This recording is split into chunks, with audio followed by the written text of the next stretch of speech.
We are in the Auditorium, which is Building 9 on campus.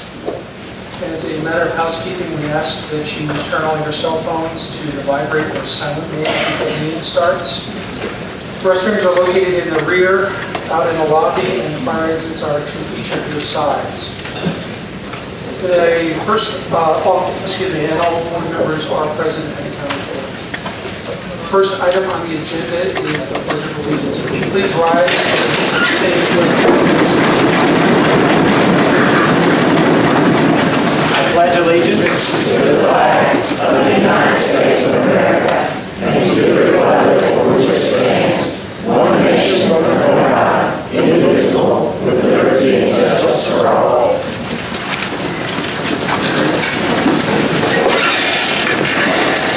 Thank you.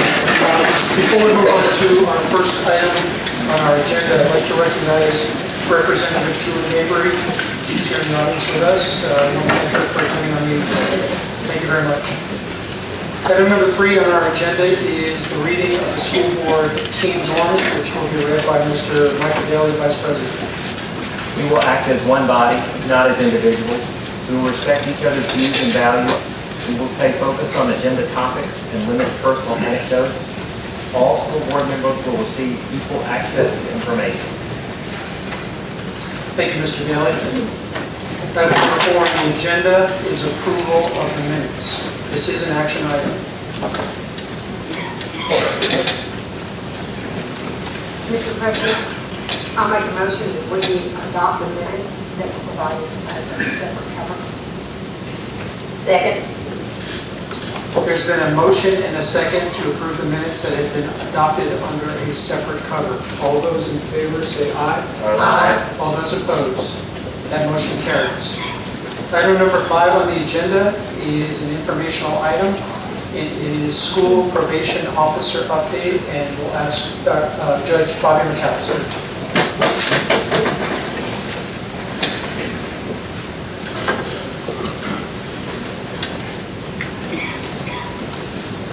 Good evening. Had an opportunity to visit with Dr. Kimbrell about a week or so ago. You'd have to be hidden under a rock for the last several weeks to not comprehend a little bit about what you guys are going through. But we wanted to give kind of an information report about what we've accomplished in the last couple of years. For those that do not know in the audience, about 6 years ago, we began a partnership between the courts and all of the school districts in Saline County and began a truancy program. That truancy program required the complete input of all the school district and the juvenile court system in order to try to help more kids stay in school, help families with different issues, and help get more kids to graduate than we ever have before. As a result of that partnership, that program, we have reduced lost credit due to absences in Saline County schools by over 80% in the last 6 years. The graduation percentages in every district in this county have gone up. The attendance and I believe the behavior of a lot of students in the schools have improved. And from that was kind of birthed the idea, along with a conversation with another juvenile judge from down in South Arkansas, that we could go to an even higher level of partnership between districts and the juvenile courts. You guys were far-sighted enough to be my guinea pig for that. And 2 years ago, we placed 2 probation officers from my staff on the campus of Bryant School District. In my opinion, and I think several of your staff members, I've seen some of them here would agree, it's been an amazing partnership. It really has. I just talked to Greg Little. I've got Greg Little and Kendra Turberfield here, who are my probation officers who are on your campus right now. Last year it was Jake Watney and Micah Sample. Micah has now become our Saline County Circuit Clerk, and Jay has become a supervisor over a division of juvenile court. Greg just made a comment to me completely unsolicited that he has never been nearly as effective with his kids as he is now. It's my dream that before I leave office, and hopefully I have a little bit more time in office, I just started my 2nd term, that we will have probation officers on every single campus in school.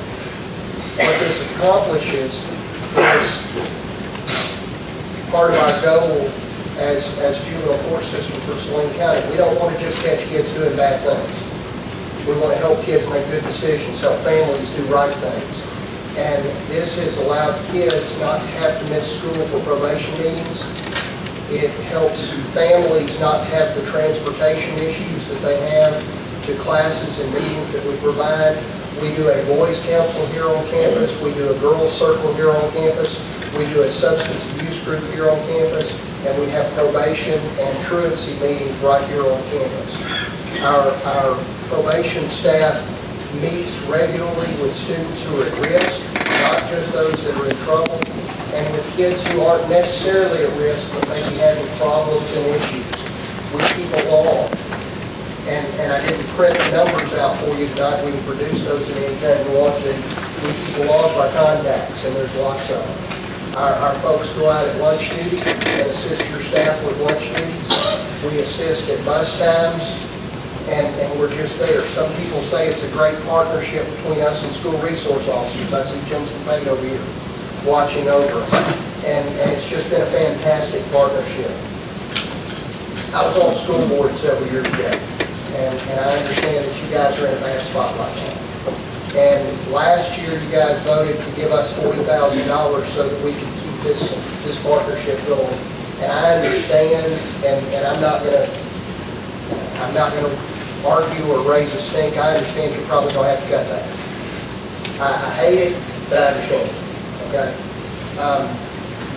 I'm gonna go back to the forum court and try to find a way, at least on a temporary basis, to keep this partnership going. I think it's that important.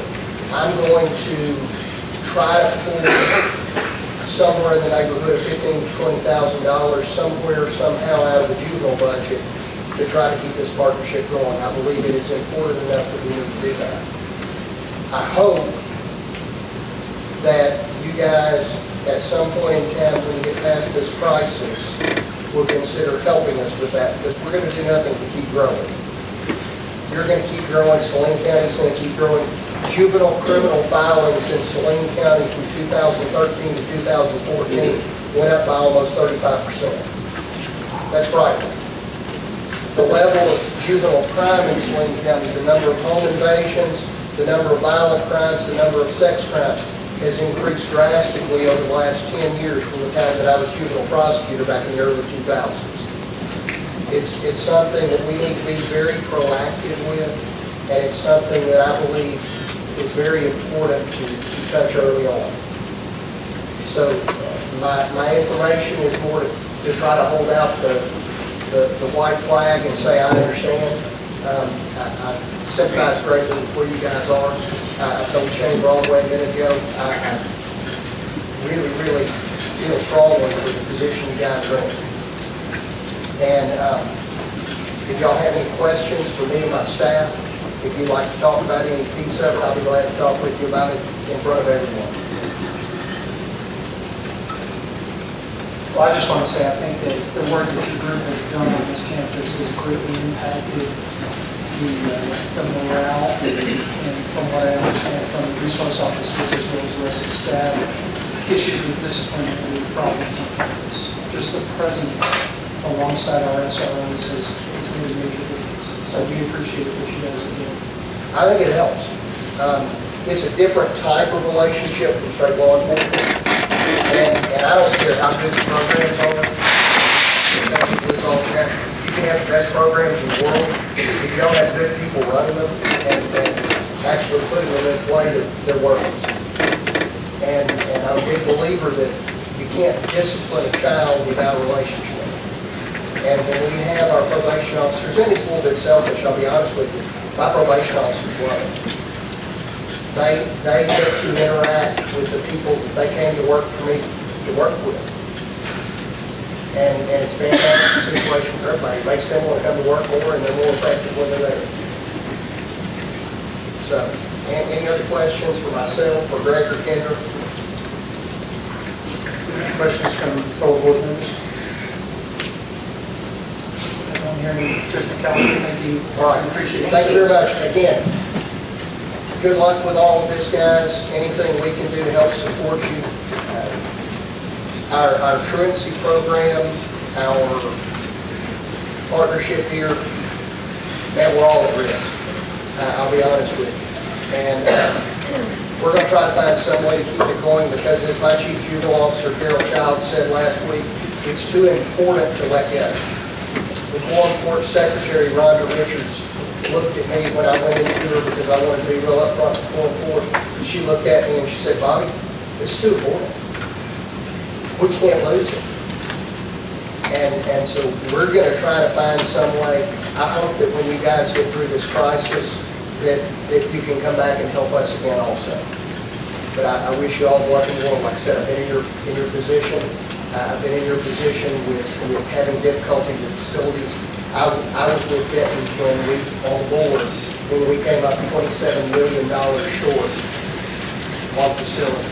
I get it. And so I wish you all luck and warm. Thank you, sir. Thank you.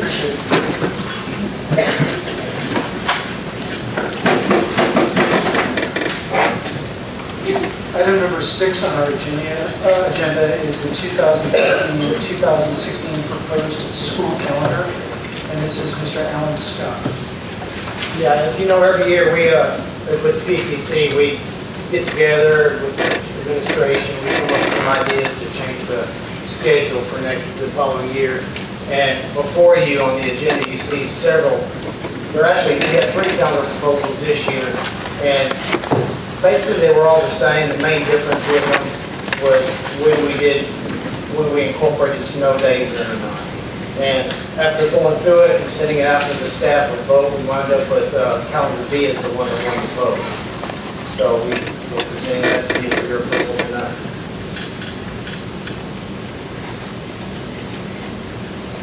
Mr. Scott, can you walk us through the difference between A and B, if there's any major difference? The real main difference between A and B is the fact that, of course, the state says we have to have 5 snow days built into the calendar. With calendar A, they are all tacked on at the very end of the year. With calendar B, we have taken the option of using, if we need to, using 3 PD days in the spring semester, I think it is, maybe one in the fall and the spring semester, to use as inclement weather days if needed, if we need them by that time, so we don't have so many days at the end. It allows us to get more days in before testing and things like that. It also, calendar B also preserves the entire week of spring break, where calendar C used a couple of those days. Mr. Scott, can you speak to the vote totals on the calendar? My understanding is there are about 600 certified staff and about 300 classified staff that vote on this. And so the winning calendar barely has a third of the vote from the people who were eligible to vote. Well, maybe so. I guess people just didn't want to vote. They're more concerned with other things instead of calendar for next year. So so I assume they had ample time. Absolutely, yeah. Okay. And Mr. Scott, I want to thank you for including that this year. That's very helpful to us. Thank you. You're welcome. And great work by the PPC, because I know this was quite a challenge. PPC administration did a lot too. I mean, we'll give them credit for that. Dr. Walters was instrumental in this. Mr. Scott, need I repeat my standing objection to your Thanksgiving holiday? No, not at all. Okay. I stand with the same objection. Okay.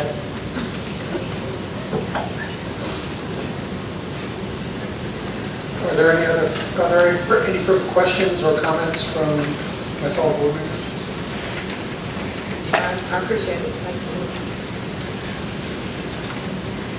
This is an action item. Mr. President, I make a motion to approve the recommendation from the Personnel Policies Committee to adopt calendar B for the 2015-2016 school year. Second. We have a motion and a second to approve the recommendation from the PPC Personnel Policies Committee to adopt calendar B for the 2015-16 school year. All those in favor say aye. Aye. All those opposed say no. Motion carries. Item number 7 on our agenda. Certified staff job descriptions, and this is also Mr. Scott. Yeah, as you know, or as you're aware, I think you tasked the administration and PBC with working up job descriptions for certified staff. Because there had been job descriptions for administration and people like that. The certified staff did not have proper job descriptions. So Mr. McGowan went through and worked up job descriptions, presented them to the PPC. We looked at them, made comments, got comments from the staff, and got those back to Mr. McGowan. And we made some modifications, and we're presenting the initial job descriptions for certified staff for this district. For your approval.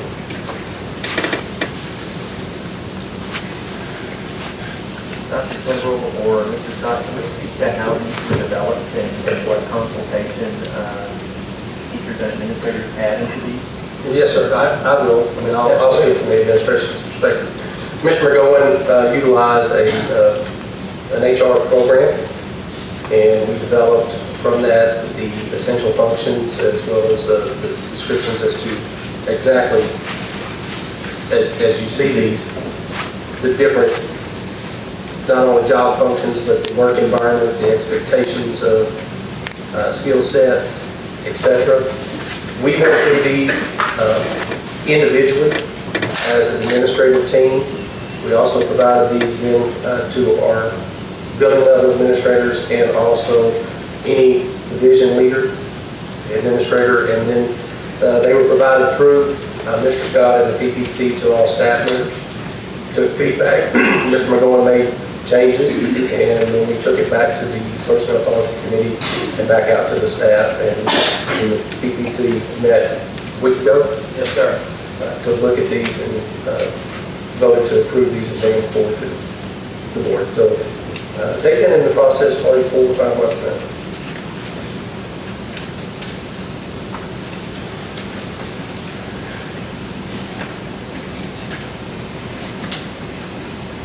If fellow board members had the opportunity to review the material and if there are any other questions. This is an action item. Mr. President, I make a motion to approve the recommendation of the Certified Personnel Policies Committee to make the proposed policy, I'm sorry, I'm in the wrong one. Item number 7. Yes. Make a motion to adopt certified job descriptions as proposed by the Certified Personnel Policies Committee for the 2015-16 school year. Second. We have a motion and a second to adopt the certified staff job descriptions as proposed by the Certified Personnel Policies Committee for the 2015-16 school year. All those in favor say aye. Aye. All those opposed say no. Motion carries. Item number 8 on the agenda is certified PPC proposals. Mr. Scott, again. Yes, before you see 4 separate proposals. If you remember last year, we came to you with a proposal for the high school engineering sponsor to get a stipend for all the work, additional work he did. It's since come to our attention that the middle school is actually doing as much work as the high school with regard to different activities outside of school, regional contests, state contests, and stuff like that. So PPC met, and we felt it was only fair that that the middle school sponsor, 1 per school, get that stipend as well. Is it at the same index as the high school sponsor? Yes, it is. We looked and discussed it, and we decided they were doing the same amount of work, so we felt it was appropriate for them to have the same index. And where do they go for competition? All at the same place the high school In the does. same place Yeah. they go with the high school? Yes, they did. In fact, they just went to wherever they did the world competition. Okay. Dr. Kimball, have we looked at the financial impact on the budget? Yes, sir. It's again, it's a impact, very small impact when you look at the total budget, but I think it's an issue of creating equity and fairness for the work that's being done. Mr. President, will we be considering each of these 4 items separately or as one package? I request that we do them just separately. Mr. President. I have no issue with that. Any objection to that? All right, hearing no objection, we will consider each one of these individually. On the item number 1, this will be an action item, so we'll rename this for item number 1 in the motion. Ask for a motion on that one. First, I make a motion to create a middle school engineering sponsor stipend in an amount of .0350 index. We have a motion. Second. We have a motion and a second to create a middle school engineering sponsor stipend at the 0.0350 index. All those in favor say aye. Aye. All those opposed say no. That portion passed. The next one being an action item, number 2. We'll entertain a motion for that. Oh, we'll discuss that, Mike. Action item 2 is basically looking at policy 3.1, which we presented to you earlier in the year for consideration next year. It came to our attention that there are some wording issues that we need to look at with the addition of speech language pathologists and stuff like that. The modified version is attached as an attachment to the agenda item. So it deals with experience from outside of the school. Dr. Kimball, is this consistent with other school districts, or can you speak to that? In school districts that I've been familiar with, it's been one of both ways. I mean, it's been both ways. I've worked in a district where they did get service if they were working in a pediatric setting, and another district where they didn't. The other district used a lot more purchase service speech pathologists than the one that gave credit. But when I worked at Herrickville, that was the issue. If you had worked in a pediatric type setting, you got credit for that experience. We've been moving in that direction in this district for the last couple of years, and we had several issues here this year with classified staff, as well as looking at service outside of the state of Arkansas with the limit of 7 years for out of state. So we were trying to be equitable in that. They do have a license. They're required to have a teaching license, and they do obtain a teaching license, so they're on the teacher salary schedule. And since we were moving in this direction with all of our teachers, we felt when they brought this to us with the PPC, also that this was, again, another issue of cleaning up and creating equity. Thank you. Are there any other questions surrounding item number 2 in this agenda item? Hearing no other questions, this is an action item. Make a motion to revise policy 3.1 so that the certified salary schedule provides salary schedule credit to speech language pathologists, school psychology specialists, and licensed psychological examiners for experience outside the public school. We have a motion. Do I hear a second? Second. We have a motion and a second to revise policy 3.1, certified salary schedule to provide salary schedule credit to speech language pathologists, school psychology specialists, and licensed psychological examiners for experience outside public schools. All those in favor say aye. Aye. All those opposed? That motion carries. Item number 3, Mr. Scott. Yes, item number 3 came to us from Dr. Kimbrell. He was looking at the stipend schedule that we have in place. And on the stipend schedule right now, there's a GT coordinator position, but the ESL coordinator does not have a stipend, even though they probably should. And so he looked at it and asked us to consider renaming that position on the stipend schedule as an academic program coordinator. And at the same time, including the ESL coordinator under that umbrella, and giving her that stipend also. So the only increase in this stipend is from the ESL coordinator, this is the same duty. Yes, it's the exact same index. Well, again, we're looking at trying to create some equity among these positions that have very similar duties, looking at our new job descriptions, etc., what those responsibilities are in our school district, and trying to just clean some of that up. About how many many students do each of them coordinate? You know? I'm not exactly sure how many, For ESL, about 400. 420 students in ESL, a little over 1,000 with GT. And how many coordinators are we looking at here? Just 2 program coordinators at this time, that's all we have. One GT and one ESL? Yes, ma'am. And the GT is serving more. Yes. Double. The number of students. Yes, ma'am. And the other thing that the DS coordinator does is also spend a lot of time with interpretation and working with non-English speaking parents. That takes a lot of the time because a lot of our non-speaking students are coming to school with parents who don't speak English. So a lot of that coordinating time is trying to coordinate those programs and make those connections between the parents and the school, and that takes a lot of time in organization.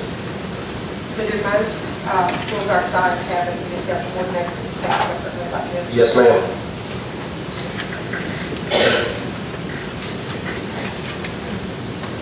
And Dr. Kimball, you're confident the budget would support this?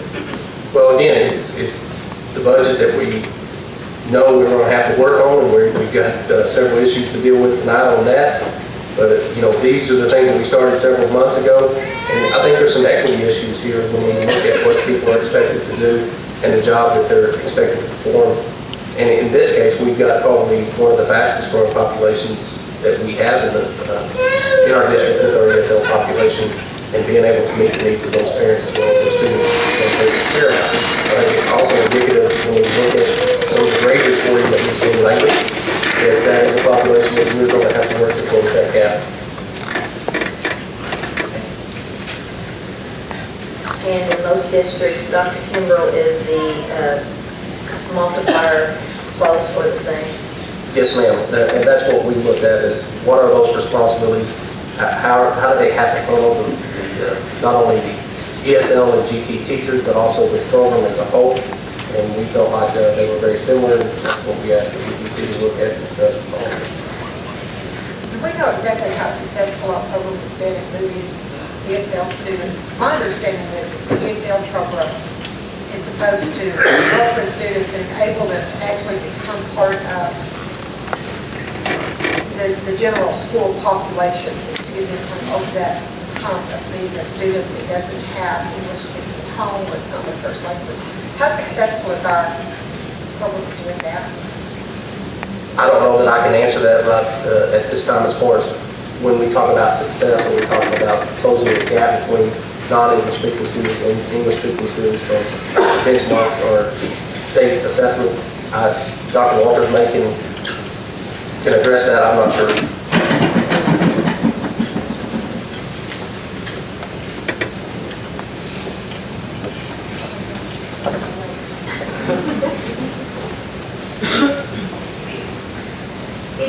I would say it's mixed results. We have had some very positive successes and that are really good for those students.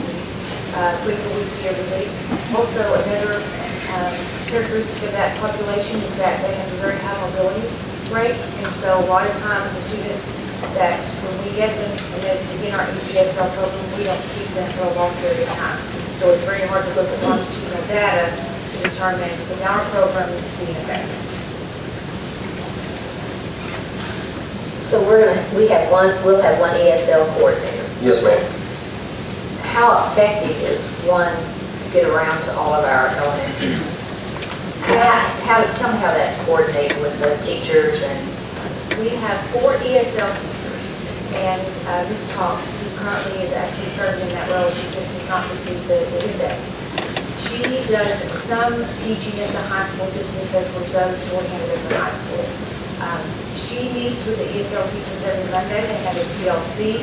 The ESL teachers are actually supervised by the principals. We have one teacher that I know serves 3 buildings. We have some that serve only 2 buildings, and then of course the ESL teacher at the high school, that's the only building that they serve. In Utopia, we really need at least 1, if not 2 more ESL teachers, but we can make do with what we have. Thank you. So will our current coordinator then, is she still working in the classroom with kids also, students? She has to some, tries not to so that she can get around to all the schools. I know I have been to a couple of schools and sitting on PLCs where Ms. Cox was there, talking to teachers, what we call roundtable meetings, actually bringing students' names and data to that meeting to talk about concerns and ask her for some guidance on other ways that they could help. She does try to do that, so I prefer that she not getting tied into having to teach in a classroom setting every day so that she can't get around to meet the needs of our students in all of our buildings. But there's some times that she just has to do that. And right now, she's also been consumed with testing. ESL students have their own testing in addition to our state mandated assessments, the part test that they have to take. They also have the ELDA test. And so she has totally completed that program by herself. Of course, Ms. Kidd's been Swampy Park and the end of course science exams that we've had to take. So Katrina's done all the ELDA tests in every building, and she's taking care of everything with that. Do our ESL teachers, I know a little about it, which I don't know a lot about it, so it's hard to ask people questions and ask. I know they spend a lot of time with families. Yes. Outside of the school hours, even during the summers. Is that the same with our ESL teachers? Is they doing that? Yes, they do a lot of home visits. We have a lot of ESL teachers and Ms. Cox that do home visits. Building those relationships is very important, and I think that's just part of that role. But yes, all of our teachers are excellent at that. And they pretty much do that on their own time. They're not receiving any additional days or hours. Because I think they take their places a lot. Don't they do things with them in the summer also? I'm not sure what all they do, Ms. Sanders, to be honest with you. I do know that there were some teachers at Hill Farm that were telling me about going to, it actually was an activity through a church, but they had a high ESL population, and there were teachers from that school that were going to that activity, trying to see their kids and see their families while they were there.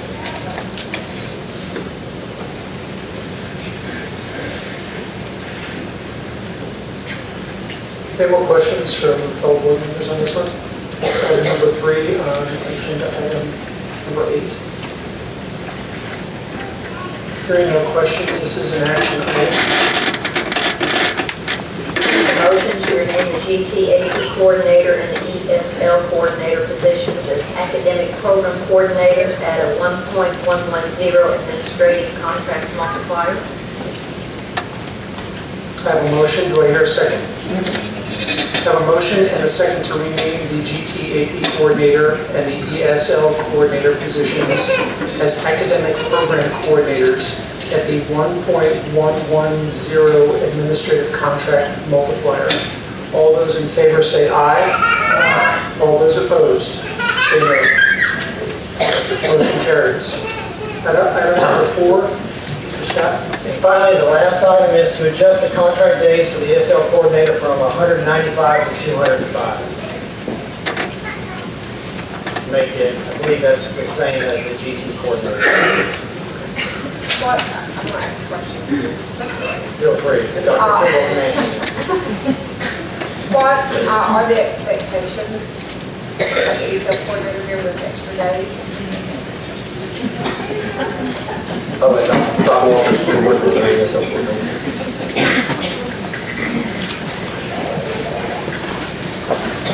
I shouldn't have let you guess it out. Last summer, of course, it was July 1st when I began my role, and so I'm not sure what Ms. Cox did, prior to that time.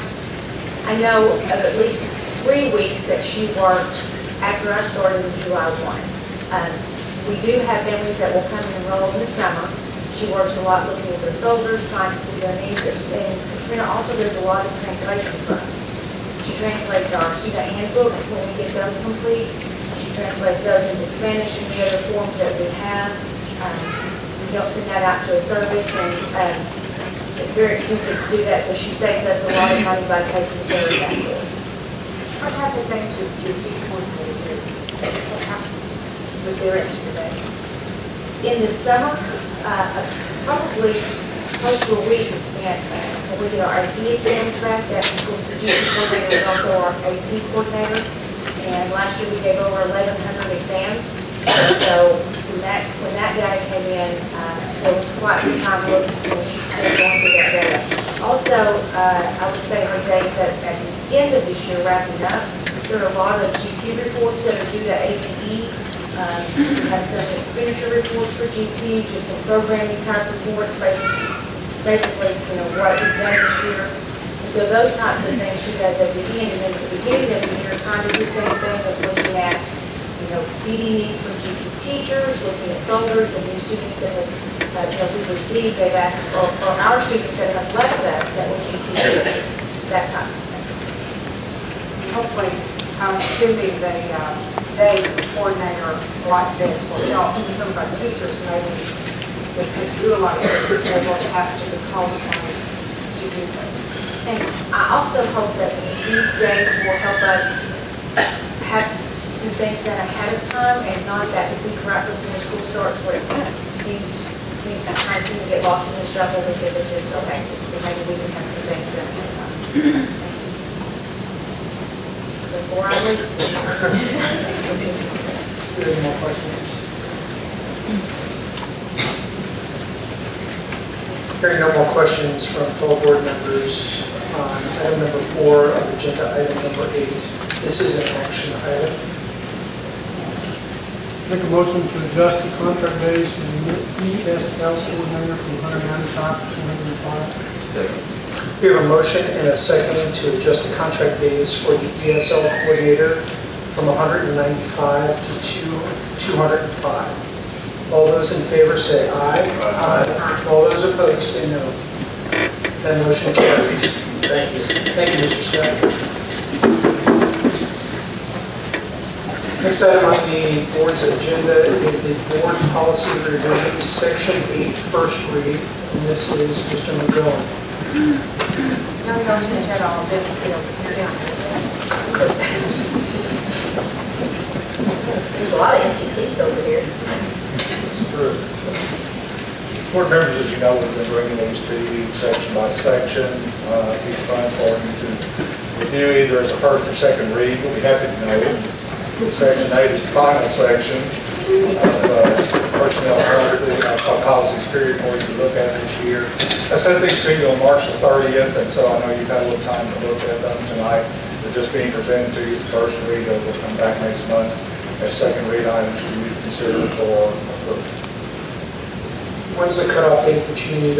I'll send you a new date. I sent you one previously, but I'll send you a new date for your comments. All right, thank you. Are there any questions for Mr. McGowan on board policy revision, section 8, first read? No questions? Thank you, Mr. McGowan. Appreciate it.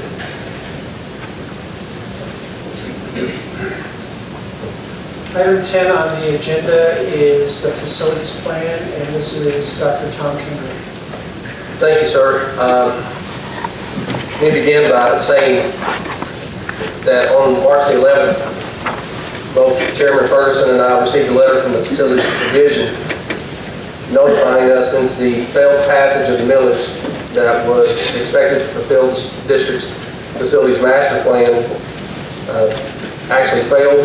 The division required that we meet with the division's director and staff to talk about next steps, to look at immediate repairs, the presence of suitability needs in our schools, and also to prepare for academic facilities to meet student growth.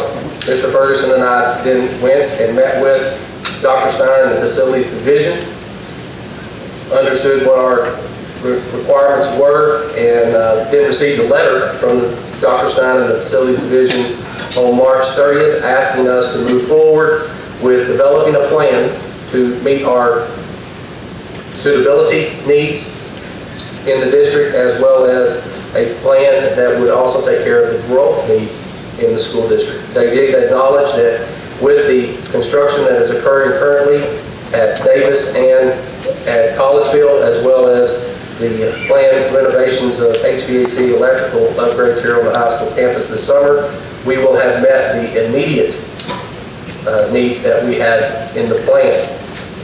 So from that letter, we met with you as the board on April the 6th in a work session to determine our next steps in our facilities plan. And in that meeting, we looked at what was outlined by the division as 2 possible options. Not that it was these were the only options, but these were the options that the division actually laid out for us. And option 1 that we visited about as a group was the moving forward with the current project approvals that we had for projects, including the new elementary school, new middle school, cafeteria at this high school campus, as well as renovations of Building 2 to classroom space. That resulted in about $18.6 million of state partnership funding still available, with the understanding by the division that that construction would have to be complete 4 years from the date of the actual funding. When we looked at those dates, we were looking at May of 17 and August of 17. In consultation with our construction management firm as well as our architectural firm, we were looking at a very short timeline of getting that construction complete.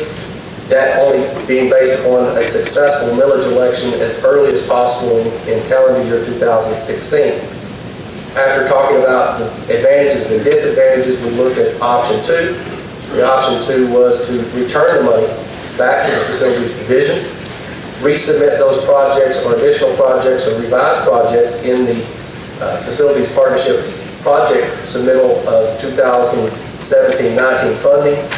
That would require that we resubmit those projects in March of 2016, then seek a way to meet our financial obligations to those partnership funds that would be coming available May 1st of 2017. We discussed the advantages and disadvantages with that plan or that option, and you as a board asked us as an administration then to move forward with the development of a plan that would utilize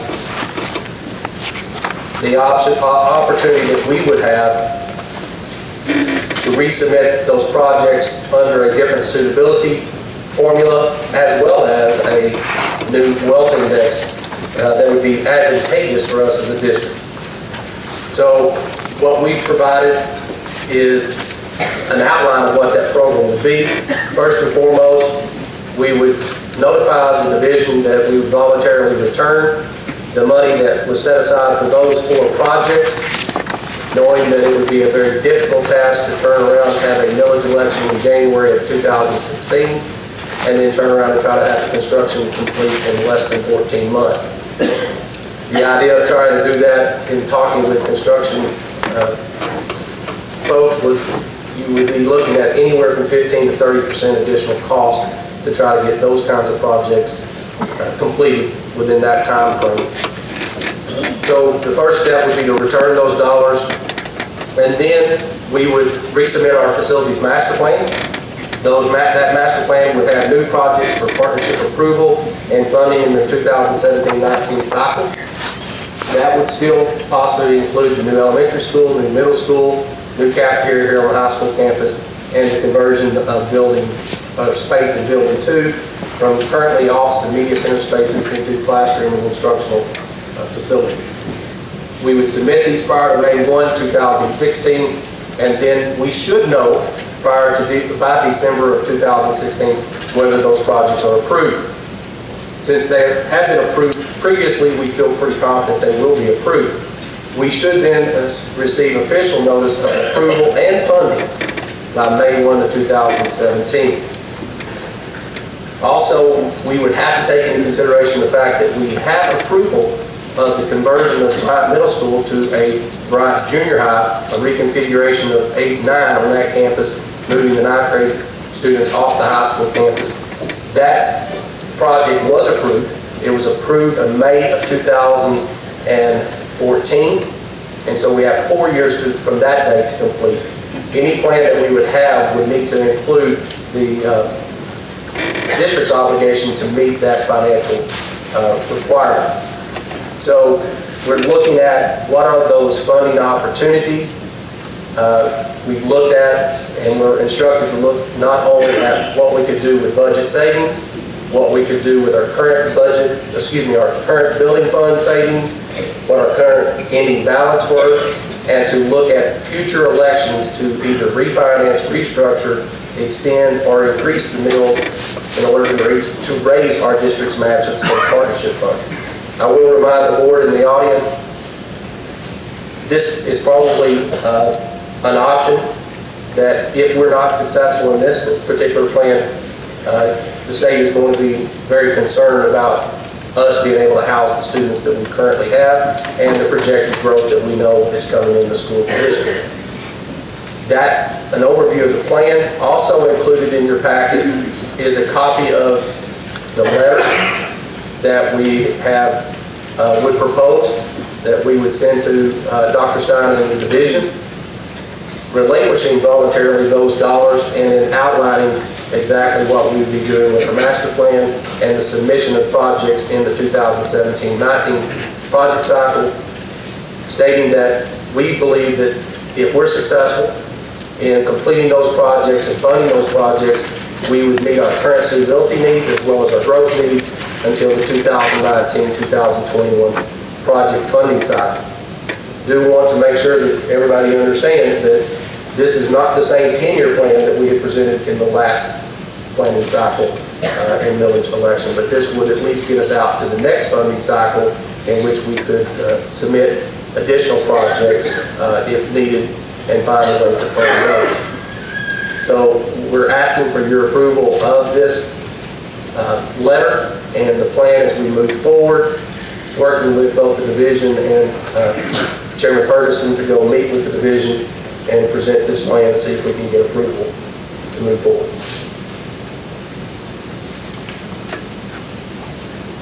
Questions? The floor is now open for questions from fellow board members.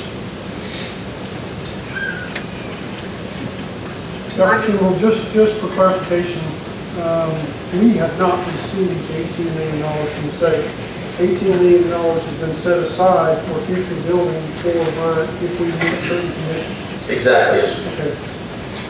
That was question number one. Number two, we're going to have to build schools to accommodate our growth at some point, either from building reserves we have or from additional bills or other options that you gave, some financing methods. That's not going to be a question of whether we do it, it's a matter of how we do it. Yes, sir. Okay. And the reason that we would turn back the funding now is because we cannot meet the deadlines for receiving those funds and do it at a reasonable cost because of the timeline that we would now be under. You estimated to be 15 to 30% additional cost for doing so. That's what we're doing. Yes, sir. Typically, those projects of that size, when you're talking about a middle school for anywhere from 11 to 1,200 students, you're looking at typical projects around 18 to 20 months. In conversation with different contractors and different construction groups, it was pretty clear that that was going to be it could be done, but it was going to be an additional cost for us to be able to do that. And in that estimate, you were pretty much using up, if not 75%, 65% of the state's money just to be able to get that in place. Our struggle is we can't find another funding source until the calendar year of 2016. You only get to ask for a millage or a restructuring of a millage once each calendar year. So we don't have the option of this fall of 2015 asking for a restructuring or any additional mills. We'll have to wait till the second January is the second Tuesday of January would be the earliest we could do that.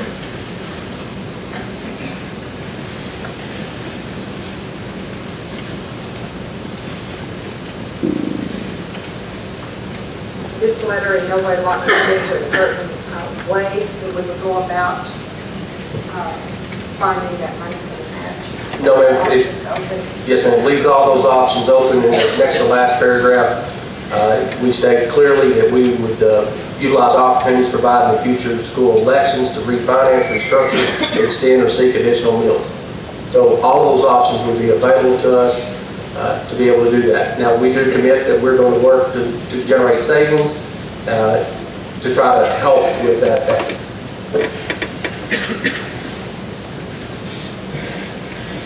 And Dr. Kimbrough, the Bryant Middle School addition and conversion, that was to release some of the load on the high school.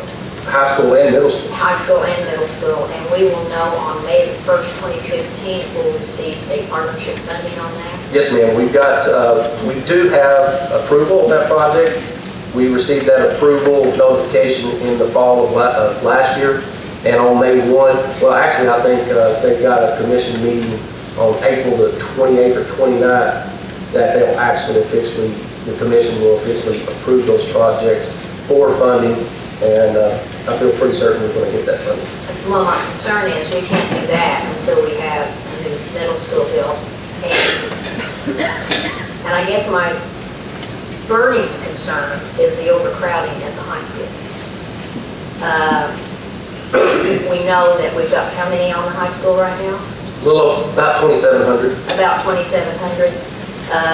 I know as a board, when we decided that we were going to go on to the high school, and at that time, we did a lot of community involvement to determine what we were going to do at the high school, and overwhelmingly we were told that we wanted the high school on this side, so that's why we built the addition here on this side of the interstate. However, as a board, we never wanted that to get over 2,500. So my concern is, what are we going to do with these young people? Are we looking at portable buildings again? Well, that depends How on far some off other- are we from that? Well, before we're to that point, I think we can utilize some existing spaces. We can utilize classrooms even more effectively than we have. It may mean that teachers may not have their classrooms during their conference period, but also looking at what we can do to create some opportunities in some spaces that aren't currently being used for classrooms. And typically in a district growing this size, you have those kind of things. At some point, you're going to have to possibly bring in portables again, which you might want to do the year before you get the construction complete anyway, because you're going to have to remove some of the current facilities. So we're looking at several, maybe 3 years before we do this. Oh, yes, ma'am. Okay. And Dr. Kimbrough, you also referred to our plan when we had the last millage that had to do with the tenure plan. Again, to remind the board that the reason we had that tenure plan, that was as a result of our community telling us that they wanted a 10-year plan and not to come back in 2 years. Is that correct? Am I understanding that correctly? Yes, ma'am. What we understood in our community meetings is that it just seemed like every 3 to 4 years Right. we were asking for additional mills to build buildings when we knew from our projections that our growth was there. So we tried to develop a plan that would generate enough mills that we would also have opportunity for restructuring or at least selling second bonds to build that second elementary school and possibly even the third elementary school by 2024, 25.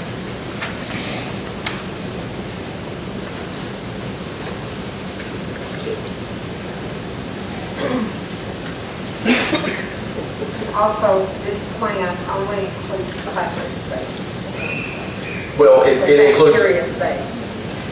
Well, the elementary school and the middle school would also include offices and cafeterias and things like that. But it's school space. There's no auditorium in this plan. There's no arena in this plan. There's no canopies at Bethel or conversion of some property or changing of some repurposing some property at Hurricane Creek. So it's strictly those projects that the state has determined we need to meet both suitability and growth.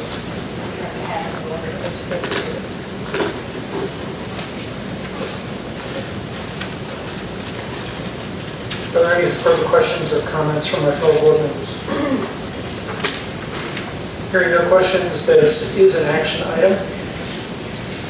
Make a recommendation to accept the administration's recommendation to approve the facilities plan to meet suitability and growth needs, and to be presented by Chairman Ferguson and the Superintendent of the Arkansas Division of Facilities and Transportation for their approval.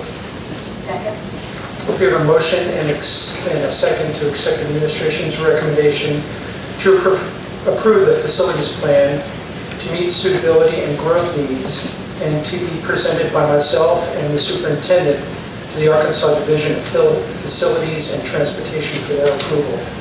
All those in favor say aye. Aye. All those opposed say no. Motion carries. Thank you, Dr. Kimball. Item number 11 on the agenda is school choice. This is Dr. Kimball as well. Thank you, sir. In the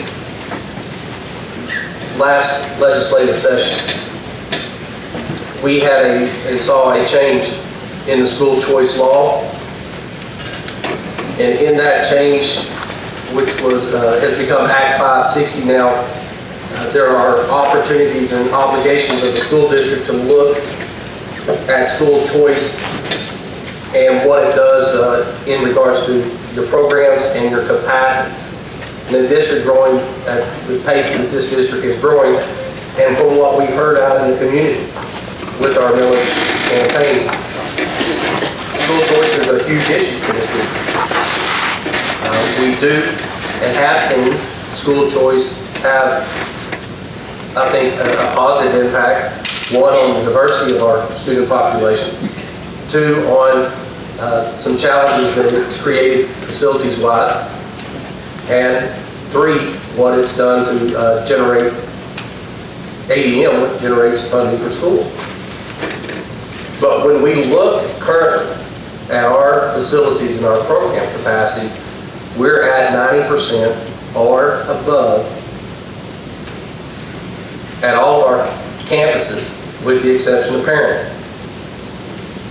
Right now, we're looking, and because of, excuse me, let me back up a minute. In the law, some of the major changes were school choice deadlines for applications from parents, as well as the deadline that we have as a district to notify those parents of the acceptance of school choice into your school or the rejection of school choice applications. That's changed now. The deadline for a parent to apply is May 1st. The deadline for us notifying a parent whether their application will be received in our district is July 1st. So that's moved up a month for applications to come in, and moved up a month for us notifying parents with applications in place. So in order to be able to make a decision and to notify parents about their school choice applications, we felt it was important that we have a discussion tonight with you as a board as to whether the district will continue to accept school choice students from outside our district into our district. One of the concerns that we heard is that growth has accelerated our growth in numbers of our students and the need to house and educate those students. Since those households don't live in our school districts, their tax rate is different. Their taxes do not come to this school district. That was some concerns that were voiced by citizens in our school district during a lot of the conversations that we had out in the public around the millage campaign. Right now, in our numbers, we currently have 91 applications that we're aware of of students who are currently living in our school district or moved into our school district that are choicing out. We have 69 applications of students choicing in. So we are actually flipped from where we have been in a lot of past years, in that we had more students choicing in than we had choicing out. Going back and looking at our numbers and discussing this the last week or so, we found that the district had a process in place in which they looked at students that were choicing out. If they had never been enrolled in our school district, they did not count as a choice out student. So the numbers that we reported in the village campaign and in some other documents that we created really didn't give us a complete picture. When we began going back and looking at the actual applications, we got a much better picture of where we really are. For years under school choice, we saw a net gain of students choicing in versus those choicing out. The last 2 years, 13, 14, and this year, 14, 15, we've actually seen a net gain. Negative. We've actually saw more students choicing out than we've seen choicing in. So, although you still have students who are choosing to come here, we've got more students choicing out. Now, the question that we have as an administration is we have to make these determinations prior to July 1 is, are we going to continue because of our growth?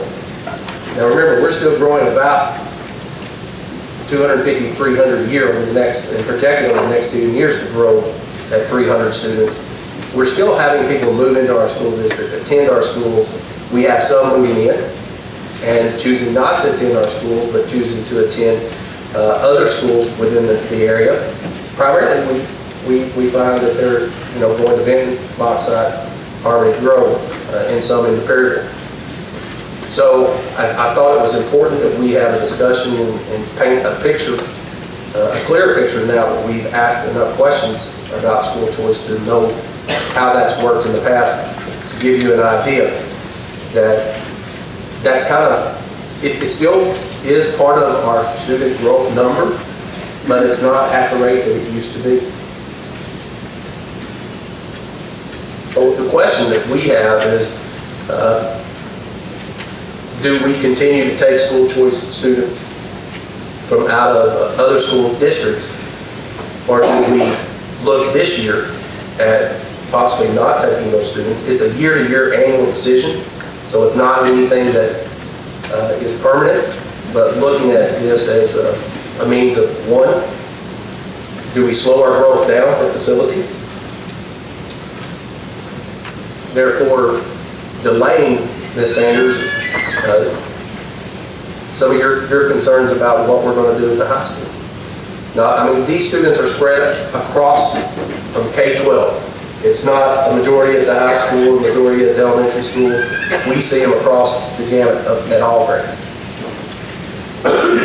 So I just want to understand, so we have 91 children who live in our district that we're receiving their tax revenues. Correct? Yes, So ma'am. they are asking to go to school somewhere else. Yes, ma'am. And obviously we let them go because that's what the law calls for. Right, we don't have a choice on that. Choicing out, you have no choice. Yes, ma'am. So they're going somewhere else, but we're receiving their tax revenues because their families still live here. Yes, ma'am. But we're losing the daily amount of enrollment that counts towards $6,000 something per child. Yes, ma'am. They're not a part of our ADM, Right. so there's no funding for them. The actual state funding falls in, not the local funding, but the state funding. Right. So we have 69 that are choosing to enter our district that are coming with the state funded portion.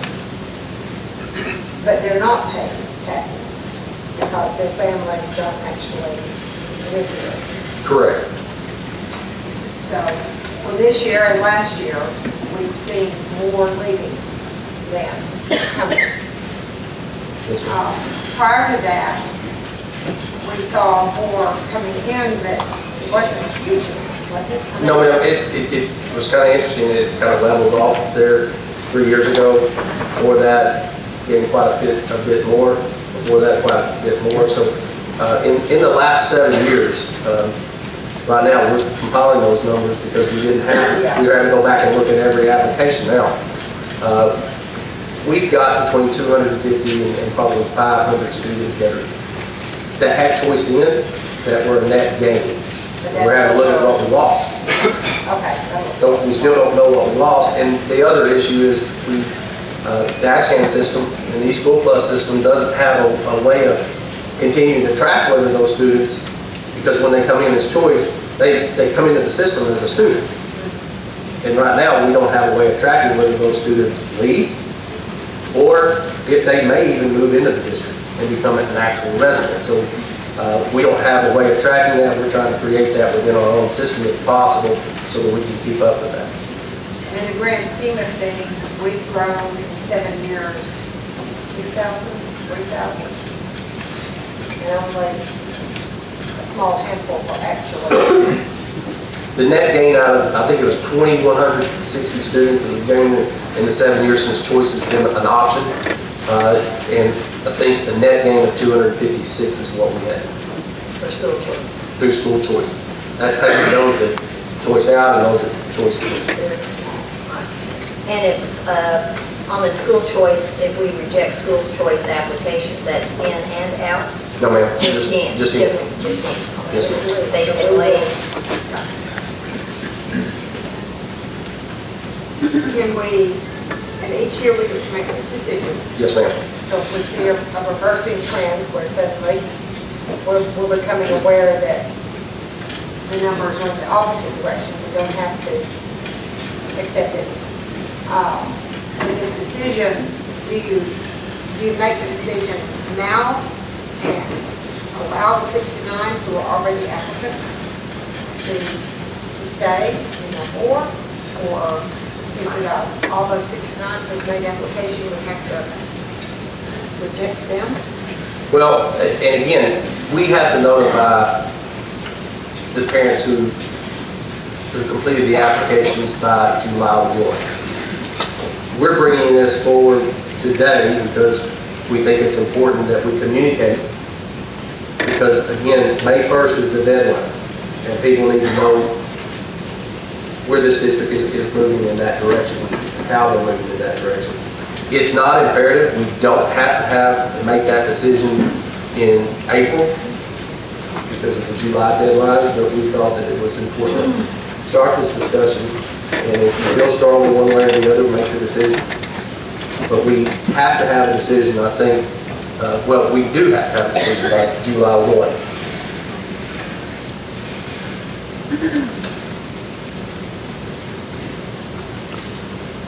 Dr. Kimbrell, it's fair to say that we're not talking about the kids that are going out because they can choose to go out regardless of what decision we make on school choice. Correct. So we're only talking about 69 kids that would like to come to the Bryant School District. Yes, sir. Okay. Just thinking about an analogy, if it's my house and my neighborhood and I could take in an extra child and I had an extra bedroom to do that, I'm glad to do it. But at the point that I've used all my bedrooms and I don't have room for my own kids, it's going to be hard for me to take in other kids. If we're willing to talk about closing schools, and we're willing to talk about changing the class schedules and things like that, I have a hard time understanding why we would take kids in from another district when we are struggling to pay for what we have. And I think that's also a perception issue, even though it may not be real, it's only 69 kids. I really think it's a perception in our community that school choice is a problem. I don't know if that's a reality or not, but I think it's a perception. And I think the reality is, any student who choice is in is a student that adds to our growth numbers. That now, and typically you had that option, but it was difficult because you didn't have any parameters. The change in the law gave you parameters now where you could utilize a percentage of your capacity.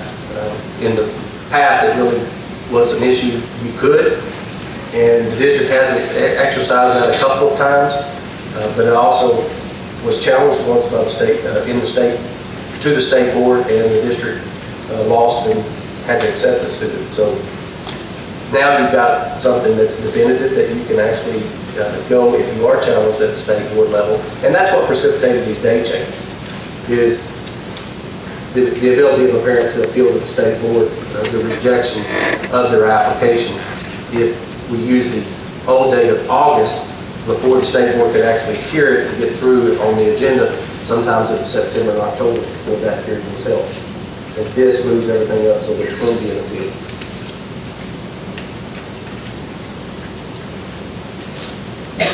Additional clarification, if we make this decision now, prior to May 1, that will give those students an opportunity to choose another district if they so choose.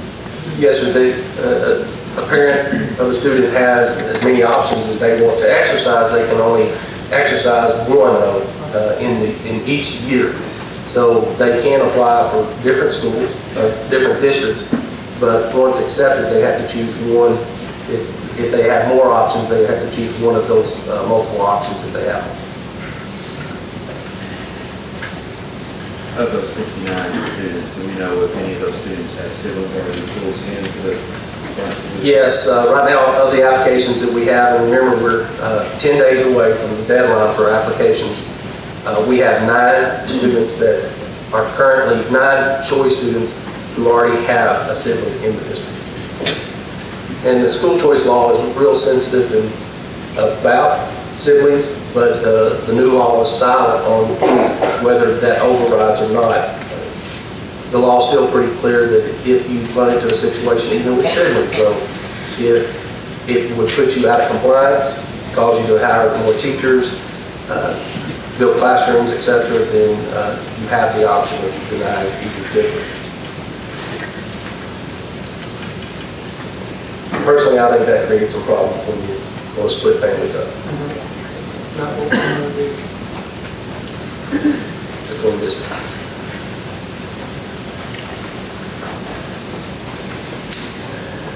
Some good discussion. Any other discussion, questions, items, comments on item number 11, school choice? Hearing no other questions. I guess I'm just trying to think through what the recommendation is exactly and the overall effect that it's going to have, since we are, we're in a position resource-wise with teachers and staff to deal with the number of students that we have. Losing 91 students would be equivalent to 3 classrooms, correct? Roughly. Yes, We ma'am. have Depends on where they fall. I know, just in general. So if you take that 91 loss this year, we have no idea who will end up through others coming and moving in. But it will be a budget cut to a certain extent. I mean, I just want to understand. We won't know until really school gets started. Right now with our pre-registrations, our elementary schools have pre-registered over our typical number. Okay. So, if we're typically growing 300 students, that's, when we go back and look into the recent history, we were losing more than that in the past. So you're still gaining 250 to 300 students, so those choicing out will probably, we know the last 2 years they were choicing out also those numbers. So the students and parents who are moving into our district, plus those that have choiced into our district, last year we had 94 choiced in. This year we are looking at 69, so you've got a little bit difference there. The issue of knowing what final impact that's going to have won't be known until after school gets started.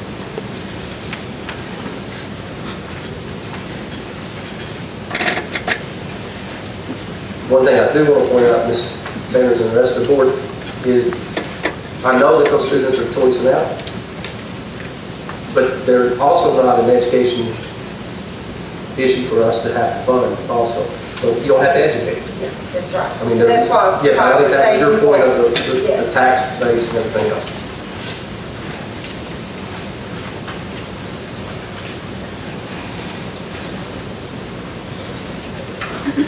Are there any further questions questions on item number 11, school choice?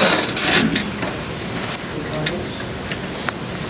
This is an action item, so we will accept the recommendation. Make a motion to accept recommendation of administration to reject school choice applications for 2015-2016 school year due to building and program capacity being at or above 90%, with the exception of siblings of students already attending through earlier school choice benefit. Second. We have a motion and a second to accept the recommendation of administration to reject school choice applications for the 2015-16 school year due to building and program capacity being at or above 90%, with the exception of siblings of students already attending through earlier choice transfers. All those in favor say aye. Aye. All those opposed say no. That motion carries. A request for a 5-minute recess. Any objection? The board will stand in recess for 5 minutes. We'll remind the board of restrooms. The general public, there's restrooms that are located in the back. And the third thing that you asked us as administration to do is to look at what we could do to save dollars, to put towards the building fund, to offset the possibility of what we may have to ask the public to do in the near future under our facilities plan requirement from the division. So we went to work as an administrative team. We began by talking to our principals and asking them to get some ideas as to things that they thought they could do. We then began to just brainstorm things that we knew we didn't have to do, things that were not required under standards, where we were beyond standards, what are some of the things that we could do to tighten our belt. And what we did is we began putting numbers to those things, and then we sat down as an administrative team and began to develop those options. At that April 6th board work session, you asked us as an administration to put together a plan that would say 2.5 million, 3, 3.5, and 4. So what we've developed for you, you guys can help me look that up on the screen. There we go. I'll just keep talking. Is to try to get to the 2.5, and we began looking at what are those things that give us the greatest return,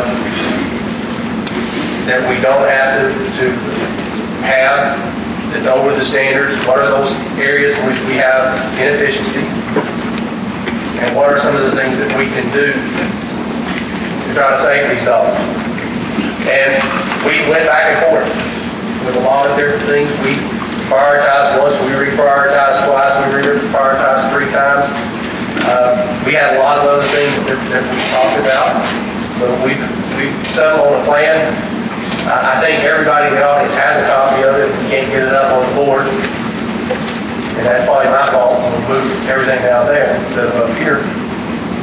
But I'll go ahead and move forward with that to not create any additional delays. Plan A with the target of $2.5 million. First, we looked at our current high school schedule and also a little bit of history in that schedule going back to early last spring. In my former role, was made aware of a situation in which Bryant High School, due to the AB block, was out of compliance with standards. Long before I had any idea that Bill would be needing a superintendent.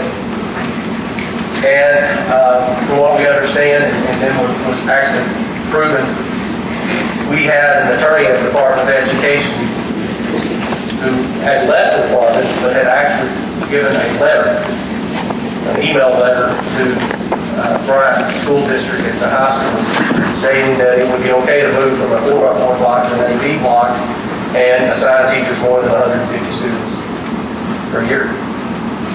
Well, that was not so. That is in violation of the standards. And so we worked with the department, worked with the district, did not put them on probation for that, so the district committed to fixing that problem. The fix of that problem was last spring.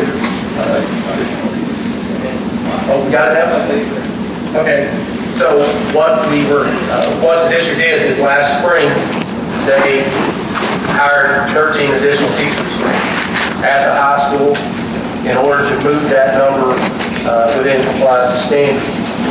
So just looking at that change plus going to a traditional 7-period day, we feel confident that we can meet the needs of students and scheduling those students in a 7-period day and be able to absorb 20 full-time teaching equivalents or FTE. At an average in our district of salaries and benefits for teachers of being a little over $60,000 a piece, that would result in a savings of about $1.2 million.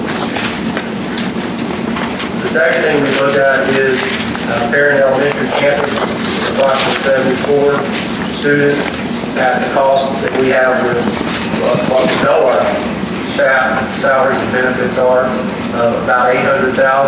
That's what we can absorb into the current system, into our current elementary schools, and into our current structures.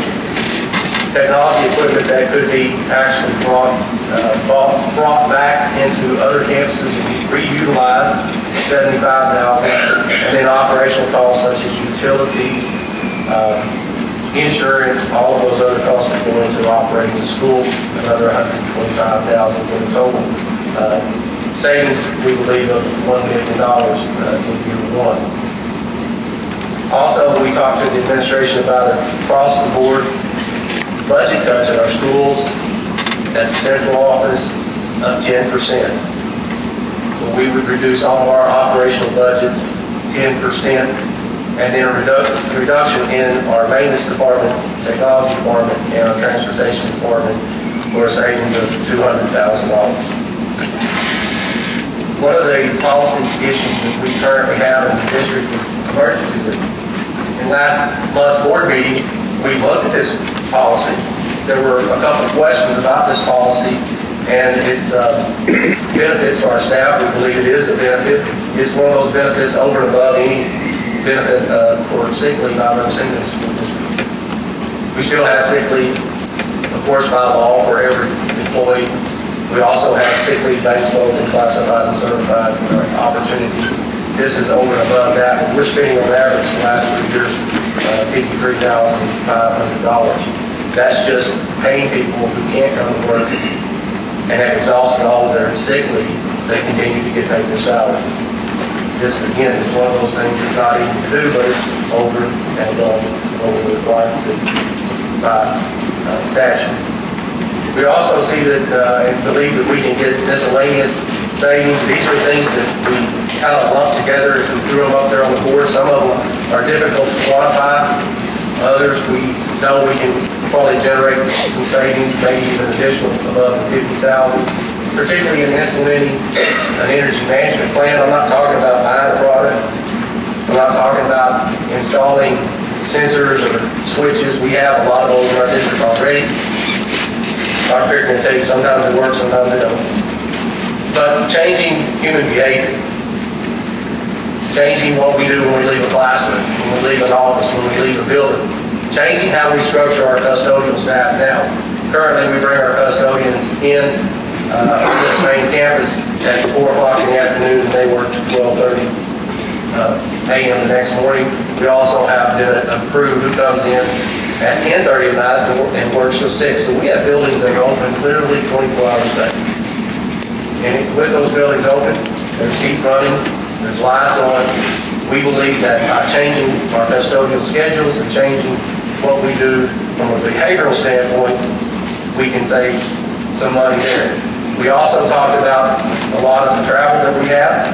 One of the suggestions from the principals group was let's have a year with no field trips. Most of the field trips don't happen at the secondary schools, they're happening at the elementary schools. But in today's world, when we look at what we've done from an academic performance perspective, I'm not so sure we don't need to spend more time in the classroom. We have a lot of ground that we have to make up, particularly with 2 groups of students, some of our highest performing students and some of our lowest performing students.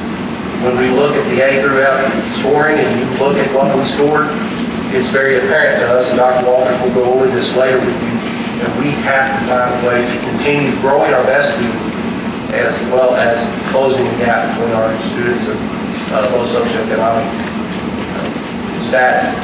We got to get those students gains. We also talked about the travel outside of the state. And we try to figure out a way to quantify that. How do we say this one can and this one can't? It's not been formalized in any way. It's been really kind of at the will of the person in the seat that I sit in. And so we lump that in, so we could have a discussion about it.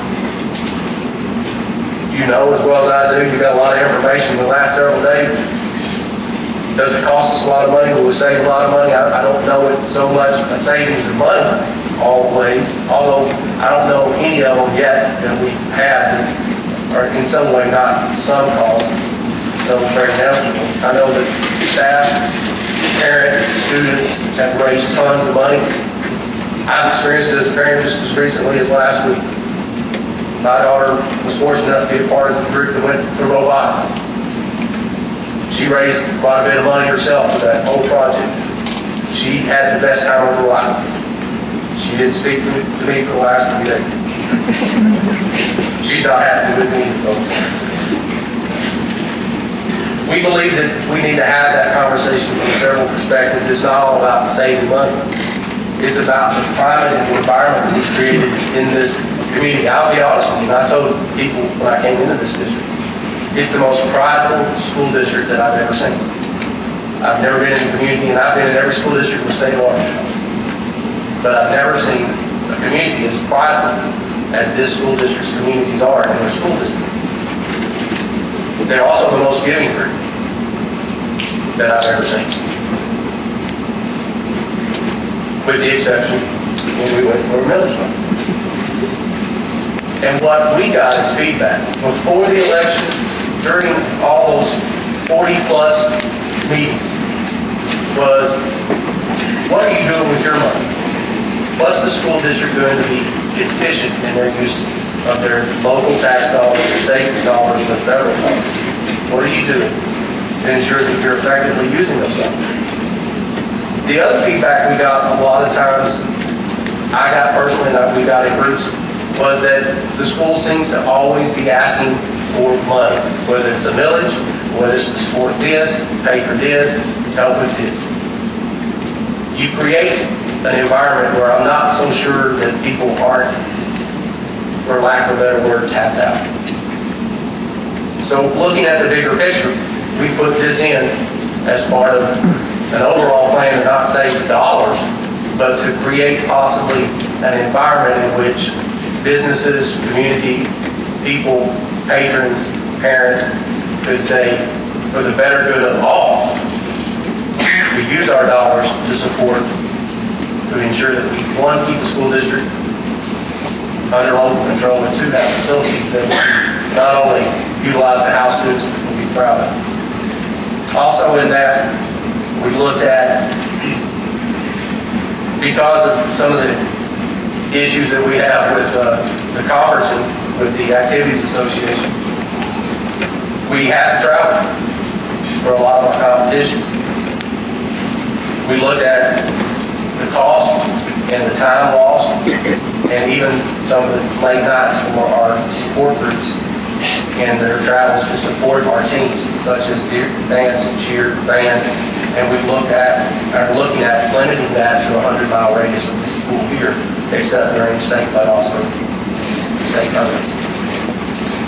One of the things that, again, this is one of those that just seems to cut deep from that perspective, is up until this last year, the Boys and Girls Club in the district kind of had an agreement where students would wait at the school, bus, deliver some students, go back to the school, and then deliver students to the Boys and Girls Club. Many times late enough in the afternoon that some of the kids barely got there before the parents came to pick them up.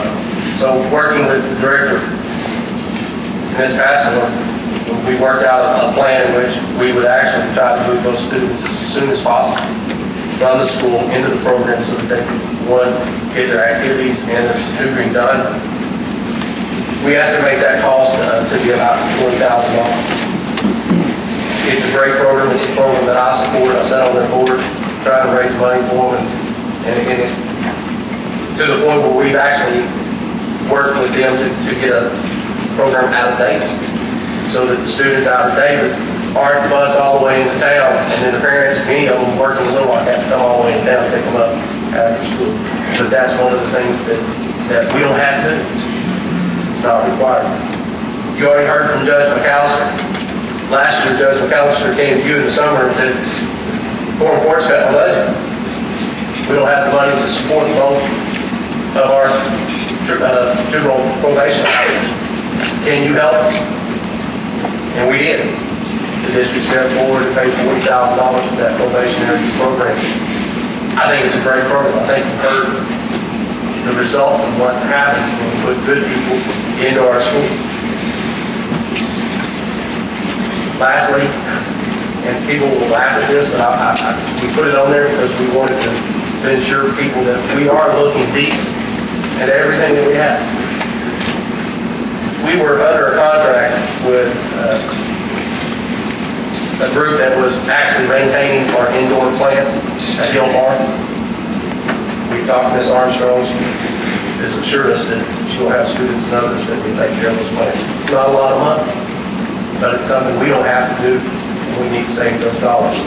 Those projects get us to 2.5688. That's Plan A. To get to $3 million, you have to take Plan A and add also to that a move that we can make by making changes in job descriptions around our paraprofessional aides. Right now, we have 4 different categories of paraprofessionals. We have instructional aides, duty aides, we have special education aides, and then we have student health aides. Is that what they're called? Student health aides. Right, but we also have the other. We have 4 different categories. Right now, you can only pay for instructional aides with our NSLA money. That's the state categorical money that we get to help meet into that with students, as well as Title I. So we're going to propose in the job descriptions for the classified that we have 2 types of paraprofessionals: instructional aides, as well as special education aides. Instructional aides can still do duty, they can still do crosswalks, all the things that they're doing, but we're able to use NSLA money now to help pay for that. So it's really an accounting issue. So we've taken as much as we can out of NSLA funds, Title I funds, and moved these positions into that, bringing up $264,000 out of our operating budget. Also, one of the things that we talked about were specialists. Specialists are not required. Many districts don't use specialists. Some use a few. We've used quite a few. We believe and come to the conclusion that they're vitally important. We've had 2 that have left, one retired and one going back in the classroom. So we feel that we can still utilize specialists and not replace those 2 positions, and utilize sharing a math specialist at each of the elementary schools, having a literacy specialist at each of the elementary schools, and then having a literacy specialist at both middle schools and the high school, and then sharing a math specialist between the 2 middle schools. No. Okay, 2 sets that would share a math specialist. And then we would have a literacy specialist at the high school. Leaving us in with 9 specialists. And then, based upon what happens tonight, moving away from assistant superintendent for human resources and the new job positions that we've looked at with having a director of HR that also has a law license, being able to save conservatively $40,000 a year. Over the last 5 years, we've paid over $48,000 a year in legal services. So being able to generate through that, Dr. Walters and I picking up many of the responsibilities that Mr. Margolis has done, relieving this position of just the HR piece, and then picking up legal services, we get to the $3,668,000. Plan C gets us to 3.5 million.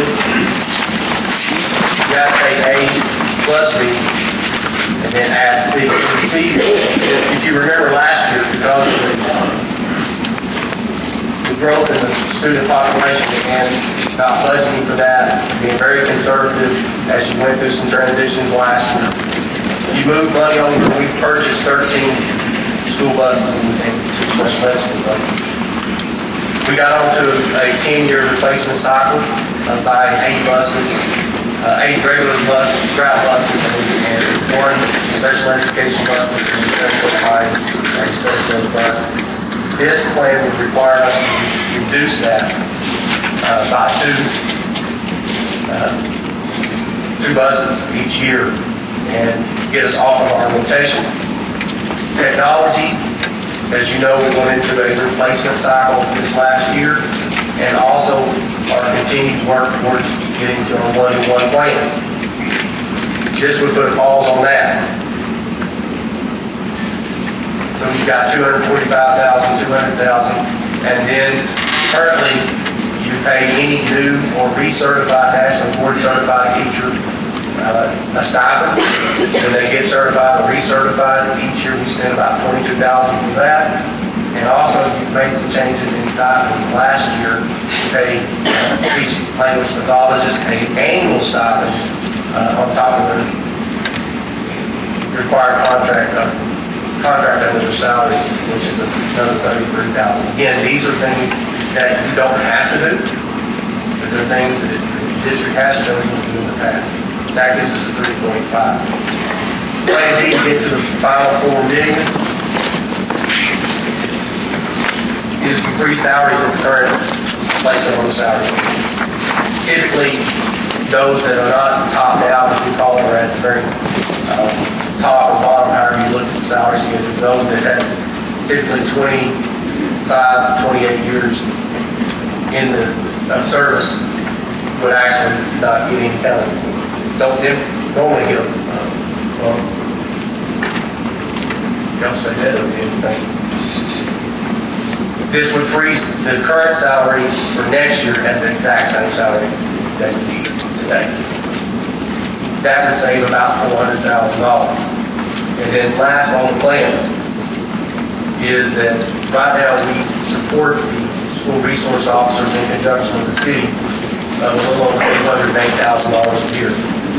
This would reduce that to $108,000 a year, which would result in the reduction of 3 officers in our SRO program.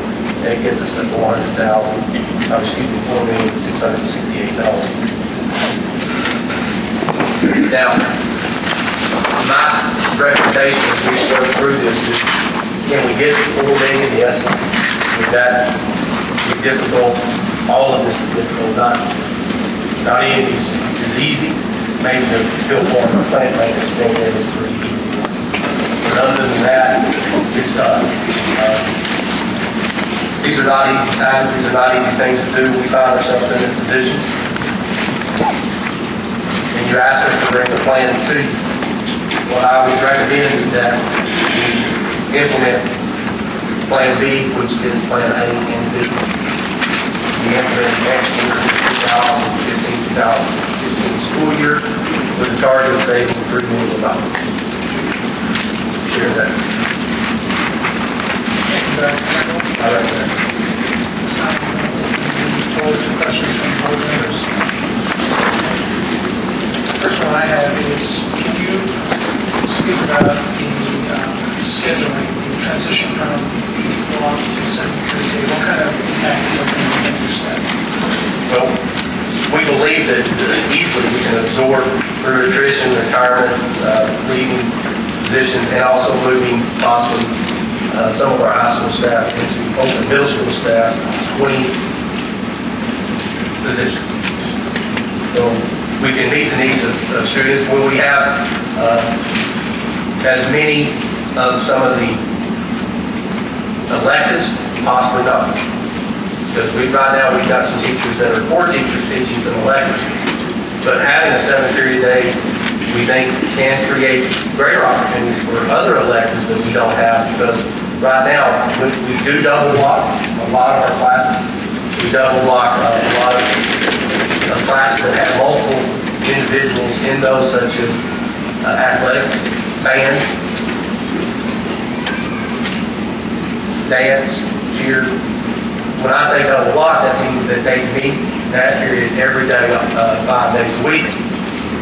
Many of those have multiple staff members assigned to them, reducing the opportunities, particularly first period and last period, for students to have those classes that we talk about, those individuals. So you would be looking at the net gain of 20 salaries is what we'd be looking at. Staff in the building, but it's also potential academic courses that we eliminate the schedule. Could be some program changes, yes. I'm not going to say that it couldn't. That, we would hope to be able to move people in to positions and maintain, but be efficient in what we do, so that we're, again, trying to see as many students as we possibly can under the standards as we continue to grow with students. Be able to be, one, efficient and utilize our knowledge of classes. Dr. Cameron, on our scheduling, have the master schedules already been developed for the AD, so that they have to be redone for the secondary day? How would that affect scheduling for? Well, right now, in the CAPS, because this could be worked out prior to our CAPS conference that was scheduled, students have chosen 8 o'clock courses. What we would propose to do, working with Dr. Pickering, is that we would ask our high school counselors to go in and ask students to take their schedule and to prioritize ranking 1 through 8 which courses they would like to have, and then rebuild the master schedule based upon what our student desires may be. Not that we can do that. I mean, I don't know any high school in the state of Arkansas that every student gets every course that they want. So we would have to maximize that. Is it the best situation? No. But I think we find ourselves in a very difficult situation overall. It would require additional work. As Dr. Walter said, to work up to building this plan, people would look at this and say, that doesn't seem very difficult, doesn't seem very creative. There's a lot of work put into this and a lot of angst between us about what to put where. But yes, I think it will be different. For those students who are running plays, that actually does block, but we just become the Yes, ma'am. So as you know, those students will be getting some additional Opportunities. Yes. Well, when you say that, right now on A day, if you're in athletics, you have first, second, third. Then on B day, you have first, second, third. So you actually will have 6 offers. It's not that you create more opportunity for them to get more credits, but there could be more opportunities of other courses that would be available to them in the 7th period day versus what they're limited to when you're A day or 1, 2, 3, B day. It'll come out pretty much the same, because there The were number. 7 classes are scheduled because we don't want. Right, but the number of courses that they are able to take would stay the same. So the number of credits that they could achieve within a year doesn't change. They don't have options for more credits, but there could be greater options of what courses they could take. Schedule change. We become the 4x4 block schedule easy and certainly a lot of planning and thinking about this schedule. Is this 7-period day something that is permanent? And I ask that because I struggled on this. Our students in year 2015 are well served by scheduling from the 50s and 60s. I want to know that we are going to be working on this idea of school as something that is free and students can And I think that's the real beauty of where we can go with the idea now that we have virtual opportunities, and that schools can look at delivering, particularly at the high school level, opportunities for students to get virtual delivery of their courses, not at school, but at home and in other settings that will, I think, create greater freedom. I would say that if we're not vastly different in how we deliver education 5 or 7 years from now, we're going to be in trouble. Right now, we're planning to pilot next year 30 students in the morning, 30 students in the afternoon that are not even coming to school. They, for whatever reason, they need, maybe they're working the evening and closing at their job because they have to work in order to help their family. They'll be able to sleep in a little bit later, not have to get up and come to school. They can do the virtual learning and then come to class. Vice versa, the others. We're looking at what we can create to create opportunity. I will tell you that Bryant School District came to my high school and looked at our block schedule and compared it with Bridgeport. To look at that, I will tell you that our history went back into the 40s and 50s. So in the 40s and 50s, there were block schools, high schools. So I don't know that a traditional 7-period day is any more traditional than the block schedule. If you go back and look at the history of block schedule, it was a movement back in the late 40s and early 50s. So is one schedule better than the other? I don't know. I can tell you that I've looked at it from different perspectives. I've seen it work well. I've seen it not work well. I can tell you that it's not the most efficient schedule that you can have. And one of the reasons it's on this list is because that's one of the things that we have to look at efficiency in the delivery of our education. But no, I don't think anything's permanent in regards to a schedule. I think it should be open, and it should be up to us in the next couple of years to bring you some ideas on how we can create opportunities for students of the future in our high schools to be educated. And as we said, our hope is that within a couple of years, we'll have kids who will be able to get an associate's degree at the same time they're getting a high school diploma.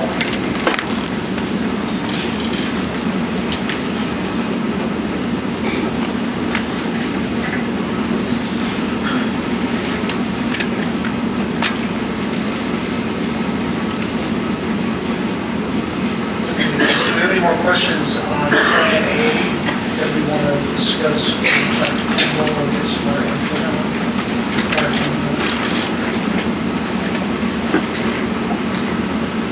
I did want to make it clear when we talk about this line of sentence. I have absolutely no problem with school board travel, teacher travel, things like that in the state.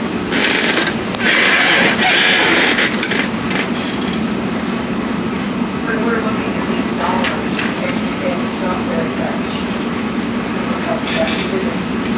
I think if our yearbook staff, there's quite a few to go out of state to do things. And I want our students to get to see more because you just need to know numbers. I'm proud of my state, good job, but I'm really, I struggle with putting them on. Go do those things. Challenge themselves, see what others are doing. Robotics, all that, especially when so much of it is supported by the community. But I also understand that's nickel and diming our community debt. But that's the one that I struggle with the most because it's such a small amount and so many students that I know I'm broke. Getting something that will be making them late, another experience late for them. And I don't know any other way to get there. But I did have, that's the one that I look at dollars, the return, the efficiencies, and all those things, and I just wonder if it values things.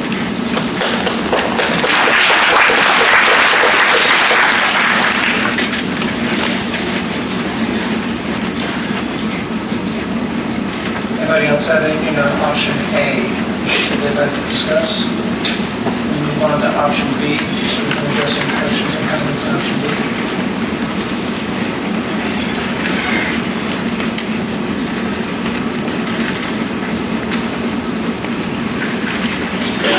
Yes, sir. I guess I'm not sure what our plan is here. We're going to go through each one of these, and then we're going to go back and allow comments, or what's the plan? The plan was to open the floor to our discussion to ask Dr. Kimball and administrative staff any questions as related to this. At that point, then the public has asked for the opportunity to speak on behalf of their areas of concern. We'll have the opportunity for them to do that. And at that point, we'll then take a vote to move on with the recommendation from the administration.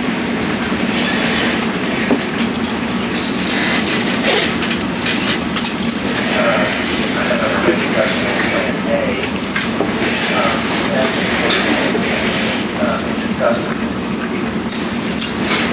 It has been discussed. It was one of the things that we talked about in the last meeting.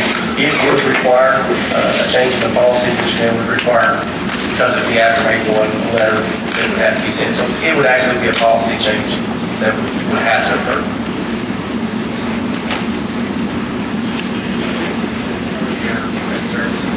About that.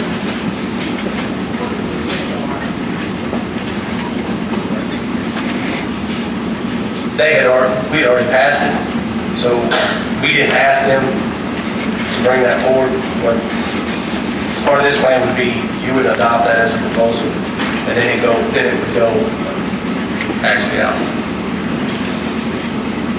This could be done before July 1st on this policy. Yes, ma'am. And could you go back to the Boys and Girls Club? So we aren't running a bus. Talk me through that again. Yes, ma'am. Right now, this year, we're actually running buses that we can take students from both middle schools or elementary schools to the Boys and Girls Club and deliver to students. I understand that, but what's the plan if we don't do that? Well, we would still do that based upon what this past one group doing, but we may have to charge back those costs to the Boys and Girls Club. Okay, I did not. I'm sorry, I don't think I communicated that clearly. That's what we actually, we think would be close to the cost for a year of doing that.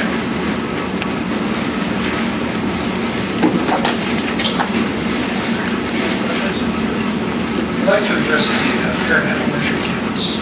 What is our plan if we move forward? What would be the plan that happen the steps? Let's say you think you did adopt plan A. Well, one, we would communicate with the parents about the decision that the board would make. Secondly, we would then transition students into Salem Elementary School, which would be, then become part of that attendance zone, absorbing the staff into the current open positions that we have in the district in our elementary schools, maybe even some of the middle schools, other openings that may come up. Right now, we've got enough openings to do that. And then, as far as further to that with the facilities, we would have summer school there this summer, maintain that summer school there, and then as far as facilities are concerned, we would look at what those options are. We continue to utilize those facilities in some way, if they chose to do so. Some of the communications I've received from parents, they're questioning the Head Start program. Is that the school board versus the school? We do have a partnership. That partnership is that meals are prepared here because it's right across the street. That would be one of the things that the Head Start would have to find in order to be able to do that. Prepare the meals or however they may have to provide those meals. But otherwise, no, sir, Head Start's not part of the school district.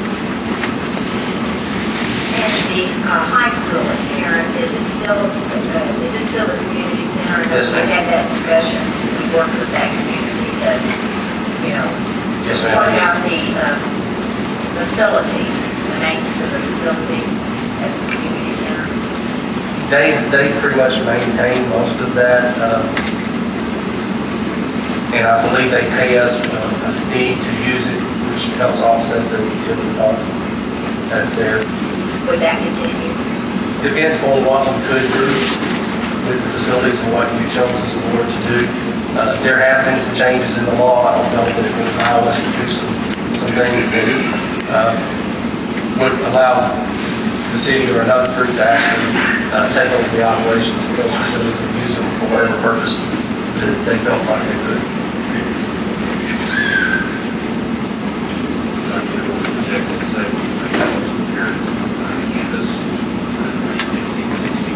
That be ongoing inspections? Those are a couple things that would occur there. Because Bryant is an isolated school, we do receive isolated funding this year of about $250,000. We will receive that next year because it's based upon previous year numbers, so we will receive that next year. The second year, you would lose that. That money would go back into the state's isolated funding pot and then be distributed to the remaining districts that are isolated districts or isolated schools that receive that money.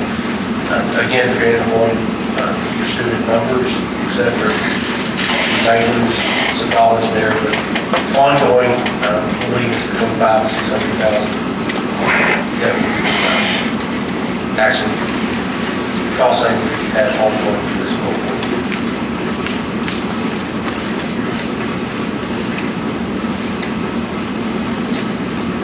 Any other questions? Plan A, plan B, C, or D?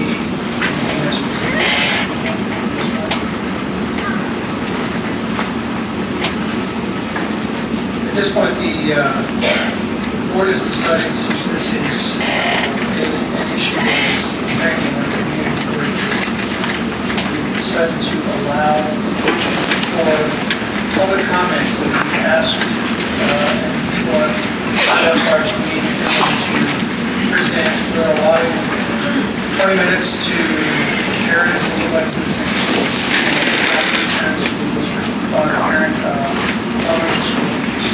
And then we also have some parents that are interested in presenting some information as it relates to scheduling as well as the out-of-state travel issue. So we'll ask that the guests please respect the time limit that is given. Respect to your other speakers and your board. We will keep time out here, and when you're asked to move on or ask for the staff to please ask that you respect that.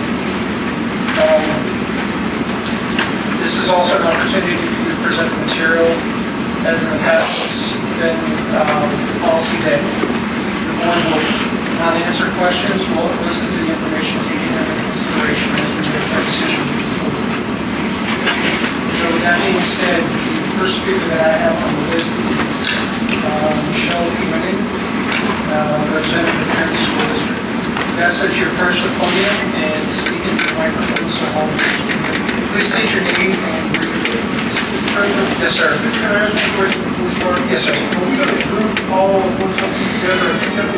Yes, sir. All of the parent, we'll have all the parent people wishing to speak on behalf of parents speak first, and then the rest of the group. My name is Michelle Trinnon. I'm a parent. I have two children currently enrolled in Bryant Elementary. Sorry. I think the microphone is far away.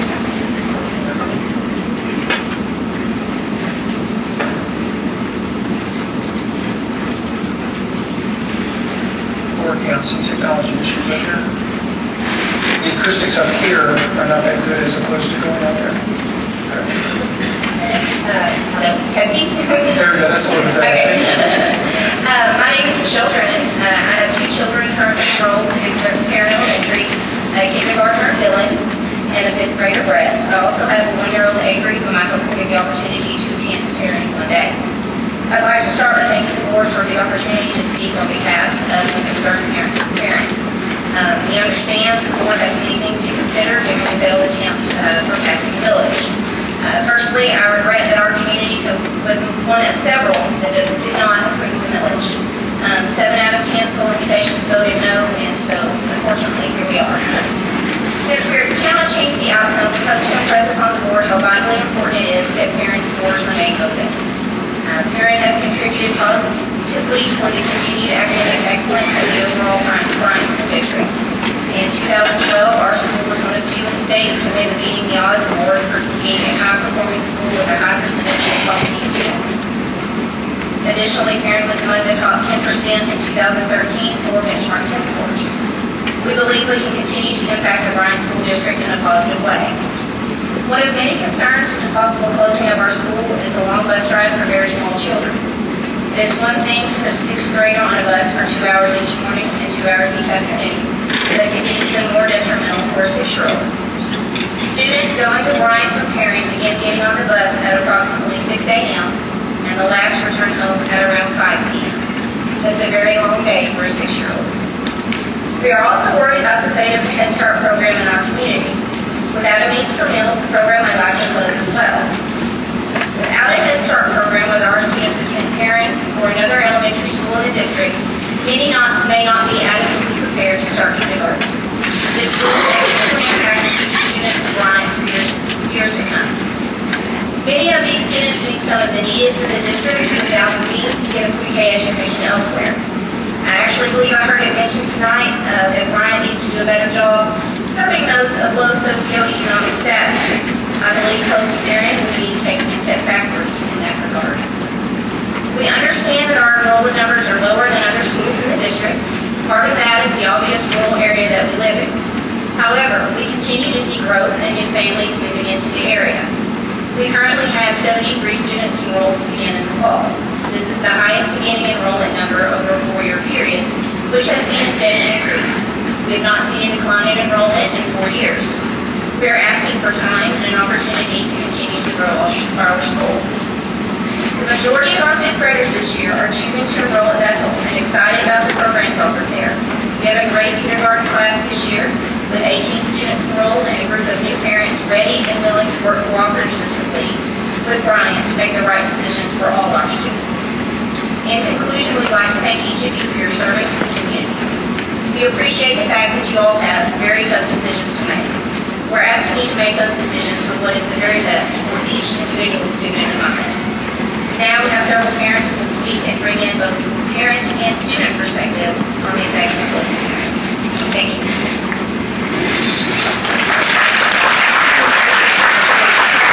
Next item on the agenda is hope yielding.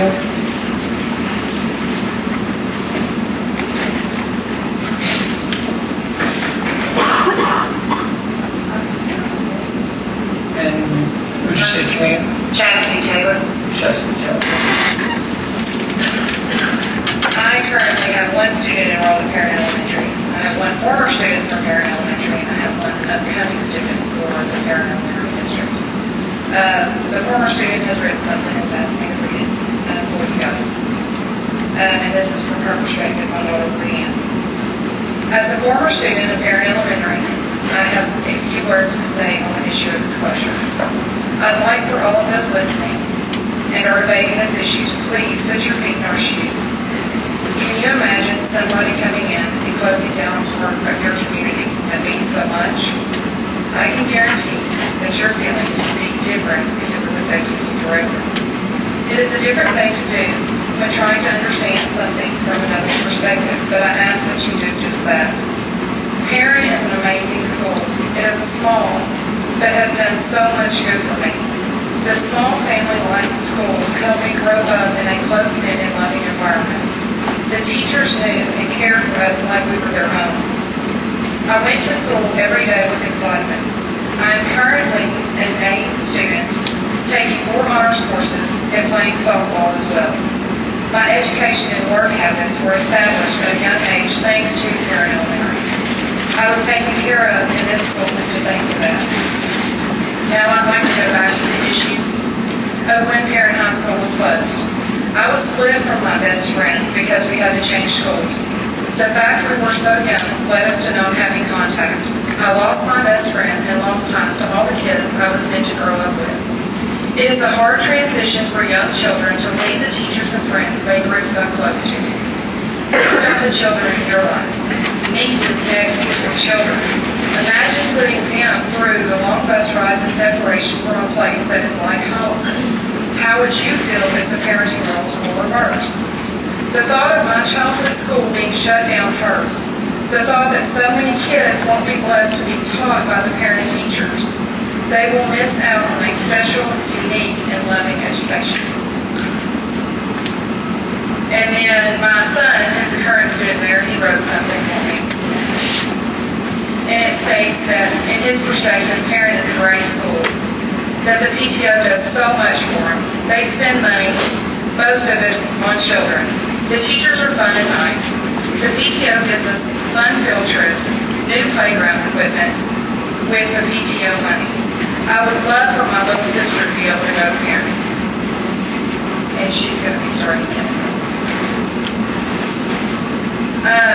One thing that I would like to ask, and I understand that you guys have to be laid anywhere. I'm in finance, so I understand that better than anybody. The 4 proposed plans go all the way up to $4 million. Plan C and D is a total of $1 million savings, and those can easily be moved into the place of the closure of the school, which in my mind should be very last. These kids work hard, and the community is growing. I just want to know that you have to build on that consistency. Thank you.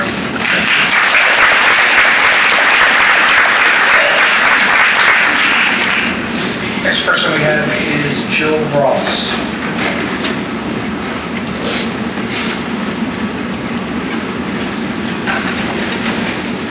Jill Ross. I am going to read the letter that I wrote to each of you. Dear Dr. Kimbrell and the Bryant School District, I'm writing to you as a concerned parent. My daughter is his parent and is currently in kindergarten. I want another child that starts in 2 years, and I'm praying that he gets to go there. I am not originally from Parent, but moved there after I married. We love being out of the hustle and bustle of the city and knew that Parent would be a great place for our kids to go to school. We had always heard wonderful things about Parent and the children and teachers that attend there. Everyone always bragged about the test scores and the wonderful attention the kids received at Parent. We're not originally from there. We're not trying to save our alma mater. We're trying to save a wonderful school for our kids. We also knew that Parent was part of the Bryant School District when we moved there, and while it made me, as a mom, uneasy sending my children that far away to middle and high school, we knew that they would be older and would be able to adjust easier. We had always hoped that Bryant would build another high school on the other side of the freeway that would be closer. I have many concerns about closing Parent, and I hope you and the school board will take these and the children into consideration. Number 1 is the amount of time the kids will have to be on the bus is too much. From my house, the shortest route to Salem Elementary is 24 miles. It's on curvy, windy roads. It's not interstate. I have Googled the routes, and there are 3 routes that are possible. I have driven all 3 routes. It takes me at least 45 minutes no matter which way I go driving in my vehicle. And my child is riding on that bus, and it stops to pick other children up on the way. This ride would turn into 2 hours. Number 2, the elementary kids will be riding the bus these distances with middle and high school kids.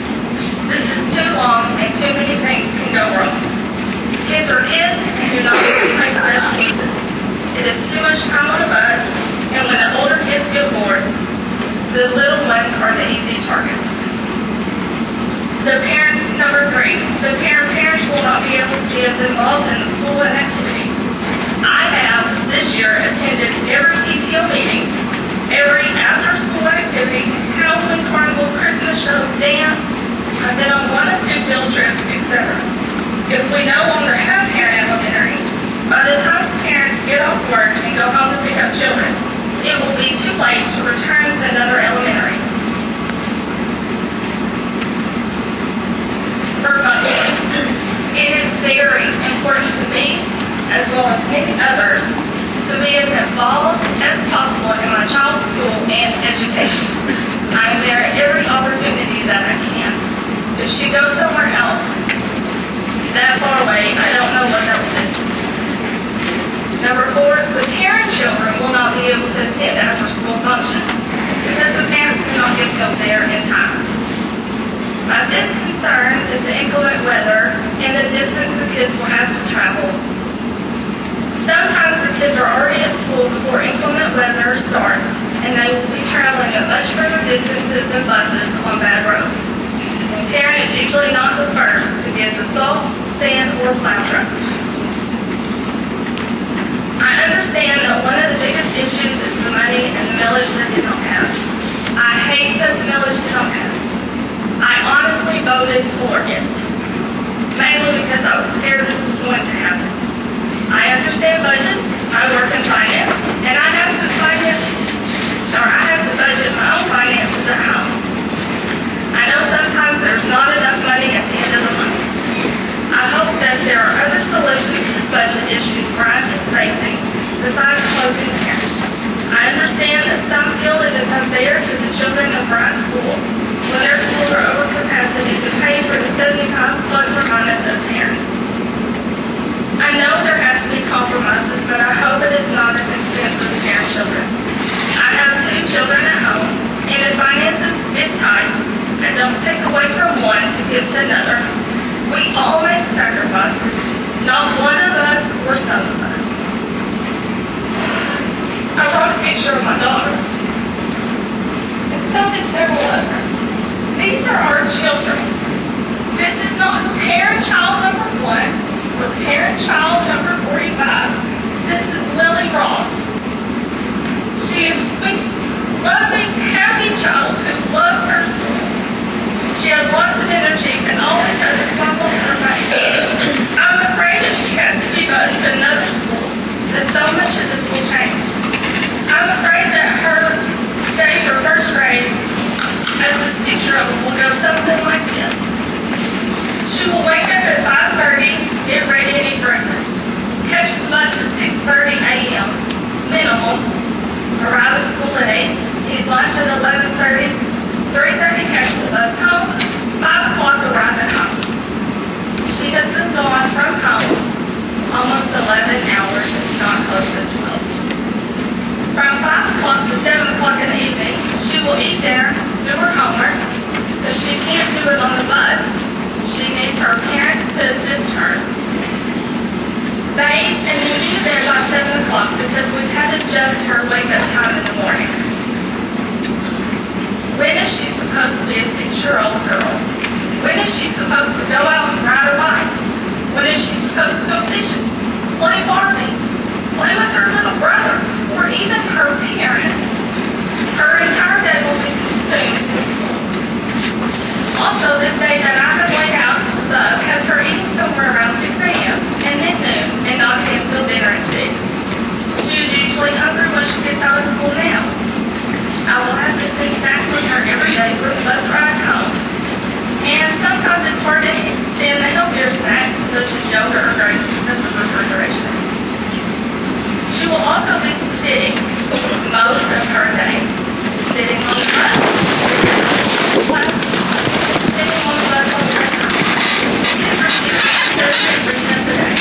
I think this is too much to expect out of a 6-year-old to get up and play for 30 minutes in a 12-hour day. I'm afraid this will affect her in school because she will not be able to sit still for that long, and therefore affecting her behavior and grades. I ask you, would you want this for your child or your grandchildren? If your answer is no, please don't do it to mine or theirs. Parent is a great school with great kids and great teachers. I am thankful that my child gets to attend there and pray that my other child will too. I know you have tough decisions to make every day, but I pray that you will make the right decision for all of the children of Bryant School District and not just the majority.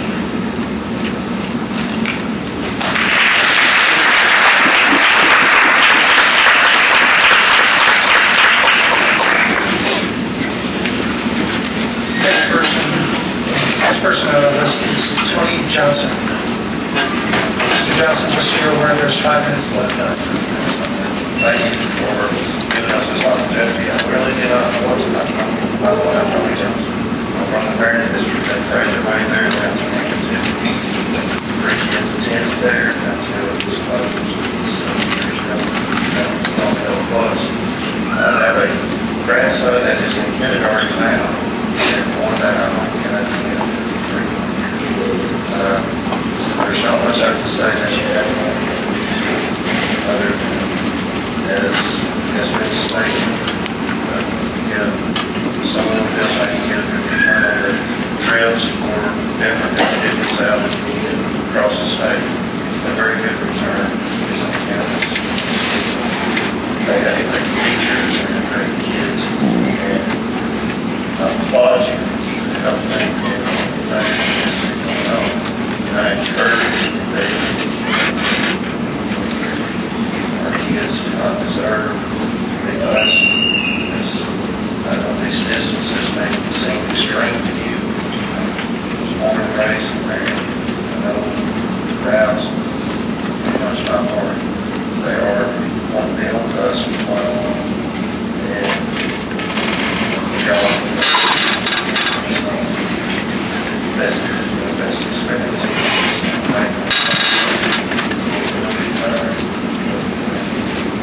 I believe that cause and trouble with their studies.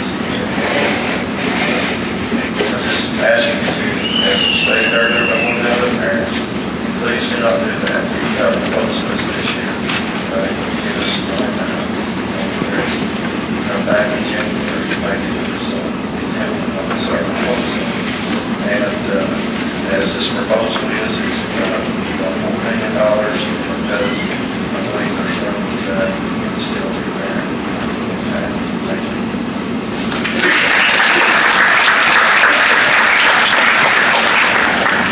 Last person I have on the list speaking on behalf of parent is Sarah Barnett.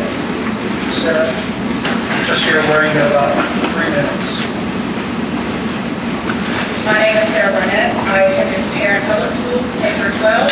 I worked as a paraprofessional in the special education department of Parent, and I left in 2010. I was there for 3.5 years, and I'm the proud mom of my 2nd grader there. This is not my first time to speak on behalf of the welfare and best interests of Parent and all district students. This year, the village was set to be earmarked for items such as construction of future middle school, an $11 million new cafeteria, and a wide variety of offered classes. It was not publicly mentioned that school closures were in the mix due to lack of funding. This information did not reach the voters.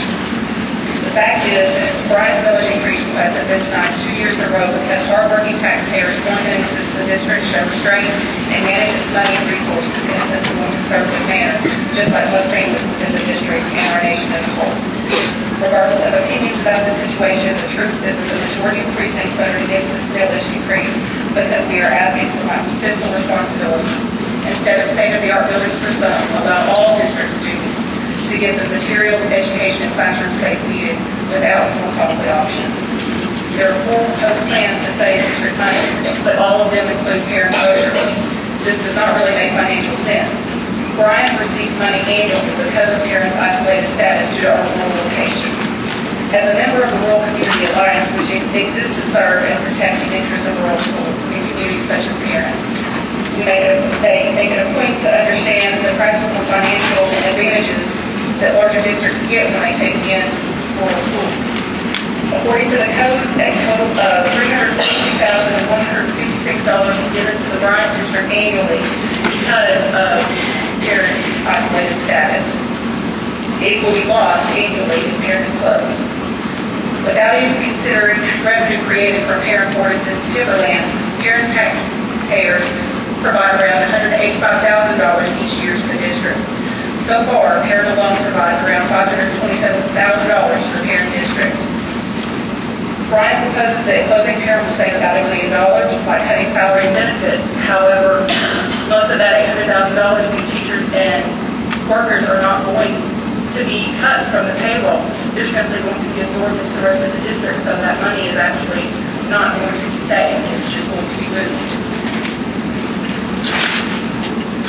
With the recognized increase in district student population, it makes much more sense to utilize the great resource that Perry is by letting it help with overcrowding at other schools. Parents stands ready and very willing to bring more district students to our elementary. Please use our campus, use the great resources that we have. Everyone's talked about longer bus rides, and that, of course, is something that needs to be thought about. In the end, parent remaining open is a more sound financial decision than closing an already existing facility with resources that are ready to provide for the Bryant district.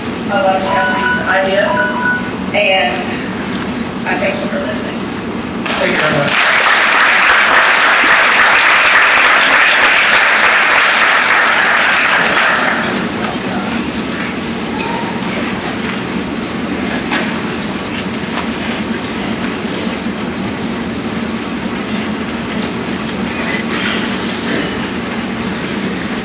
The next guest on our list is Hannah Ward.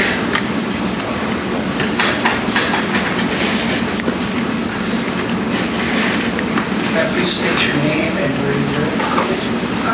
My name is Hannah Wade, and I'm currently at Bryant High School, but I live in Annabelle, and I had school of choice last year, where I was in my state. But my main concern is about the schedules, and most of the things that you guys are talking about is that it would still be the same, especially for athletics. But what about the kids that are taking classes in the same career county center, because that's to all the classes. And even though I'll be a senior next year and I don't have to take an extra year of science or social studies, I still want to take an extra year of science and social studies. So that's four more classes. Plus Cosmo, which is senior career county center. So that would be a total of 8 classes, and if we went to a 7-block schedule, I wouldn't be able to take Cosmo. And one of my main things to take Cosmo is because I don't know what I'm going to be yet. I don't know if I'm going to be an artist or if I'm going to be a lawyer, but if I'm taking more classes and something else that I might see as a potential career. But if we go to the 7-block schedule, I can see how people that want to take more classes feel. And also work-based learning, I don't know work-based learning students get off at 1 o'clock, but they're not off at 1 o'clock, where a 7-block student work-based, that counts like 2 classes. And also, if we went to a 7-block schedule, that's especially in AP classes like AP US or AP Lit. And if you don't have enough time to teach kids in your language, or not, 45 minutes a year, thing and block schedule, it's harder to absorb the information you need to have to make success. And also, other classes, some teachers struggle to get kids to focus, not because of them, but like especially on Fridays when it's the last block, it's really hard to get kids to focus. So, now such a time limit, I just don't see how switching to a 7-block schedule would be better than the 8-block that we got now.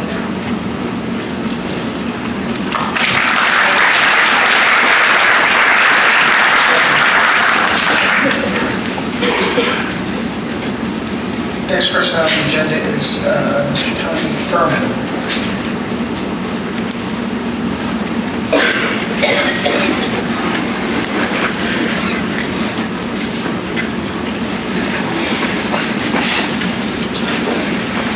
Please state your name and where you live. Sure. Tony Furman. I'm a father of 3 students here at Bryant. One at Spring Elementary, one at Bethel Middle School, and one here at the 9th Grade Academy. I'm here to speak originally just in regards to the out-of-state travel. I would, if time allows, to also talk about the block schedule. Most importantly, on the out-of-state travel. My son was ecstatic this year to be accepted in a yearbook, nationally recognized yearbook of Bryant High School. He is thrilled to death to be able to have the opportunity to compete on a national level. Just this week, he was awarded 5th in the nation for a photograph he took for 7th and 9th grade students. He wants to continue to be able to compete on a national level here at Bryant High School. I appreciate the board's comments that we need to be able to extend our travel outside of the borders of Arkansas and able to further our students as they go. Dr. Kimbrell has also stated that we need to help not only our students get up to a minimum level, but also our highest achieving students to go beyond as well. I think the yearbook staff is a big part of this, and I'd like to see them to be able to continue to do that as well. It's my understanding that these yearbook trips that go out of state are self-funded.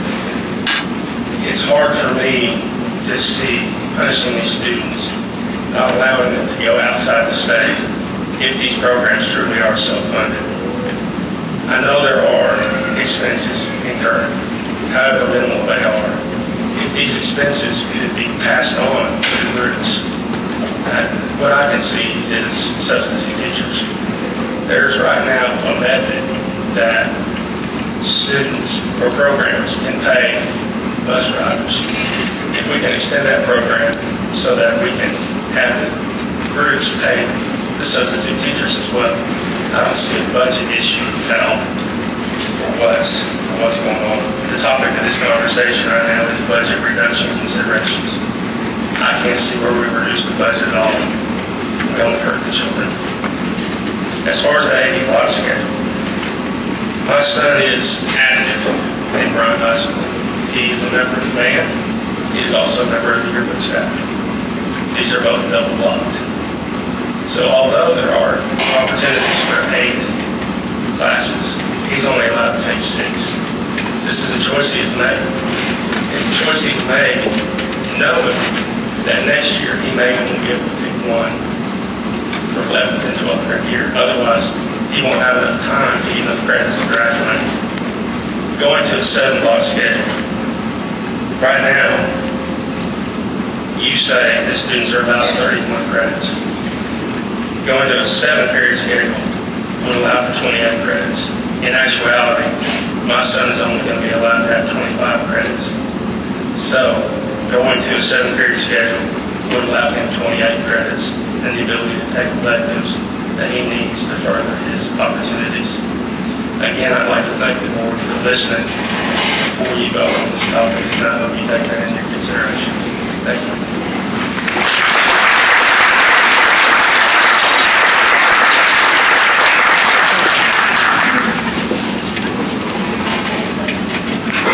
Next on our list is, looks like Wilson or Joaquin Miller. That is listed here. So,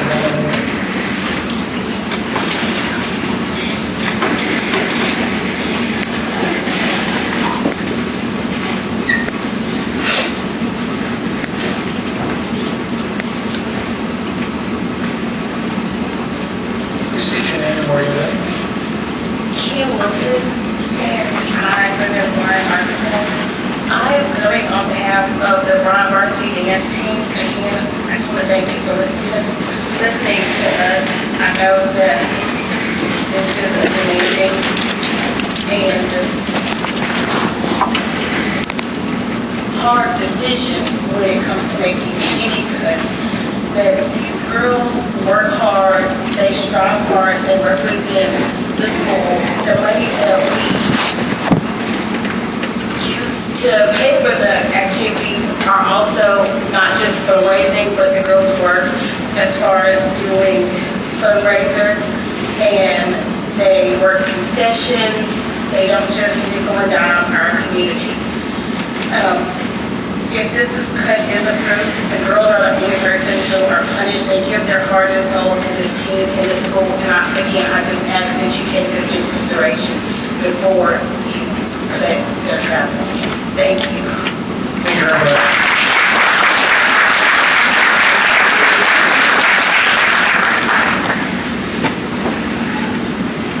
Last person on the agenda is Mr. Dan Sawyer.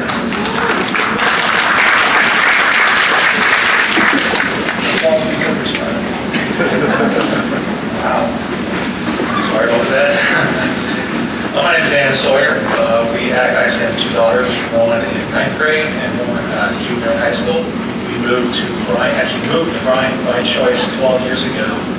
just so our children and future children can go to the right school district, participate in all the educational, social, and athletic programs that are offered by the school. Dr. Chairperson and everybody else on the board, I thank you for giving us the opportunity to speak on behalf of our cheer team, the parents, the coaches, and obviously to our attention about this plan. What plays in band all students travel for the upcoming school year. I promise to stay within the allotted time here and just give you a brief look into what these girls are all about, girls and boys are all about. There are also boys on the cheer team as well. Give you a little example of what they do and what will be affected by cutting this policy. While everyone can appreciate the need for cutting costs and saving money in this post-village road time, there are ways and means to do it the right way without punishing the student athletes and the community by making rash decisions without looking at all sides and being open to what the parents, community leaders, teachers, and business people have to say. As a former high school, collegiate, and professional athlete, I've seen firsthand the unbelievable rewards that self-development can come for setting goals to compete in the highest levels of competition, both at the state and national level.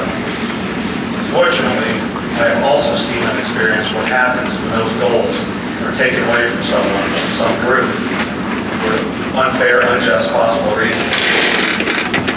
There are many groups, obviously, that this pertains to. I can only speak on behalf of the varsity cheer team this evening. These young women and men set goals.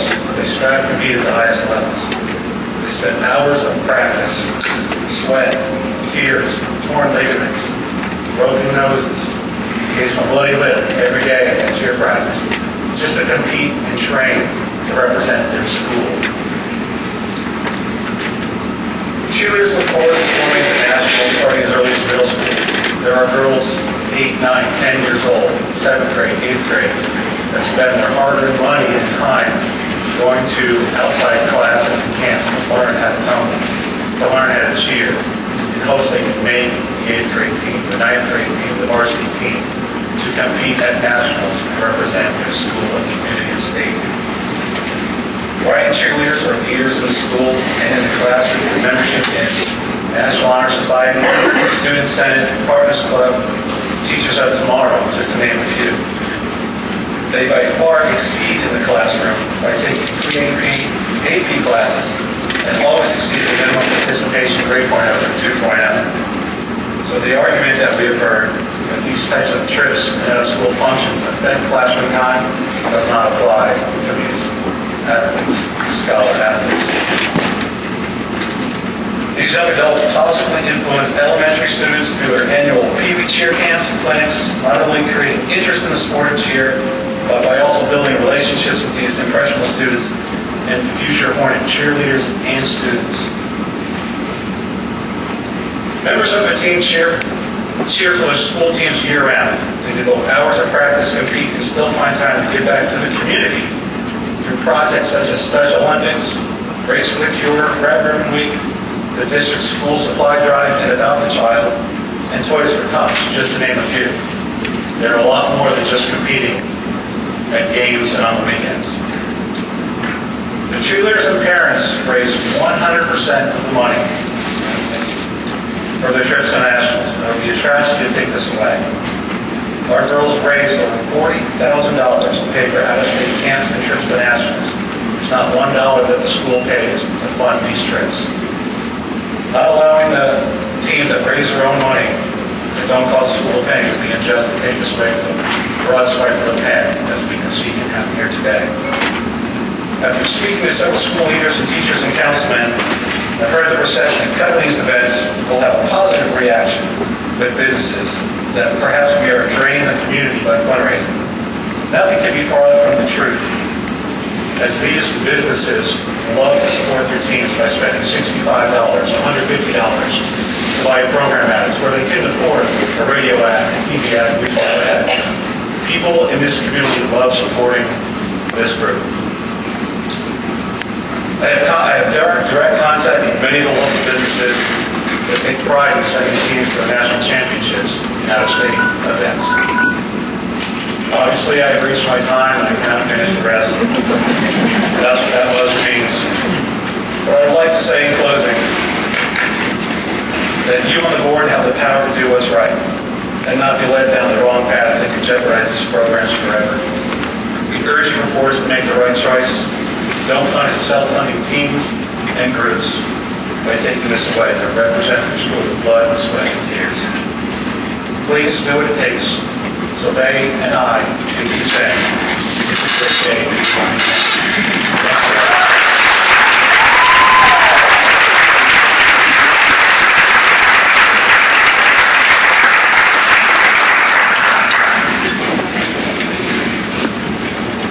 Thank you.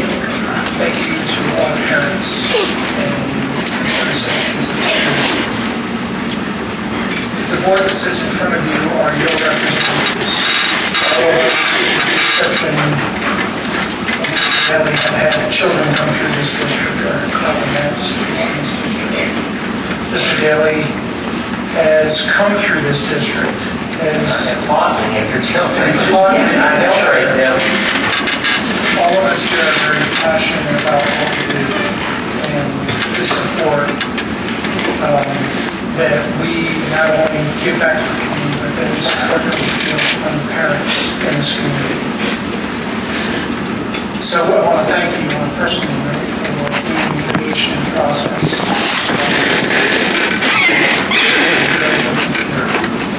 From all of you. It's very uncommon to have this many people on board.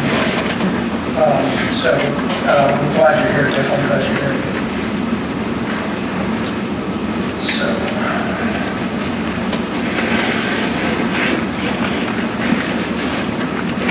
we've now heard from administration and we've had input from the community at large regarding different programs and different items that were on the administration's proposal.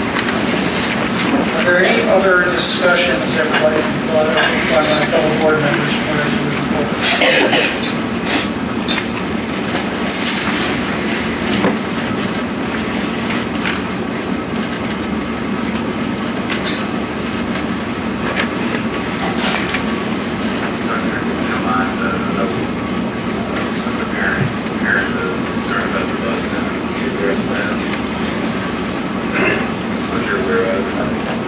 Well, I know Mr. Farmer's here, and he may have more information specifically.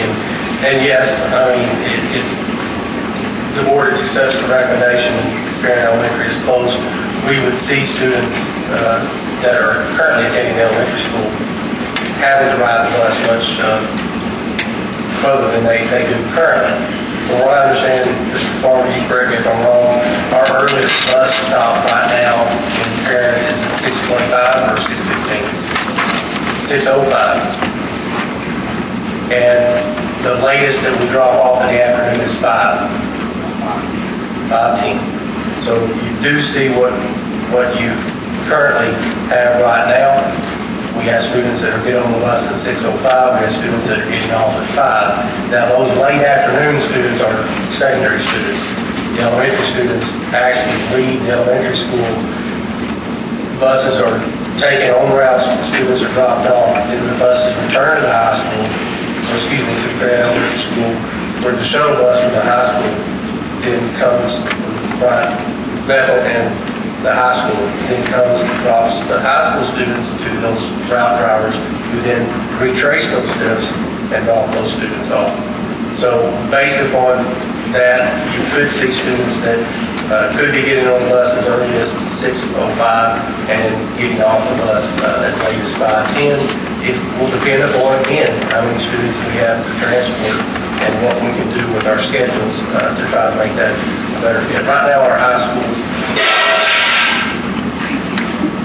here at the high school, we're releasing based upon our busing in town, not so much what is happening there. What I can tell you is that I've asked Mr. Farmer if this happens, we'll have to work out the most effective and efficient way to have the least minutes of time on the bus as possible.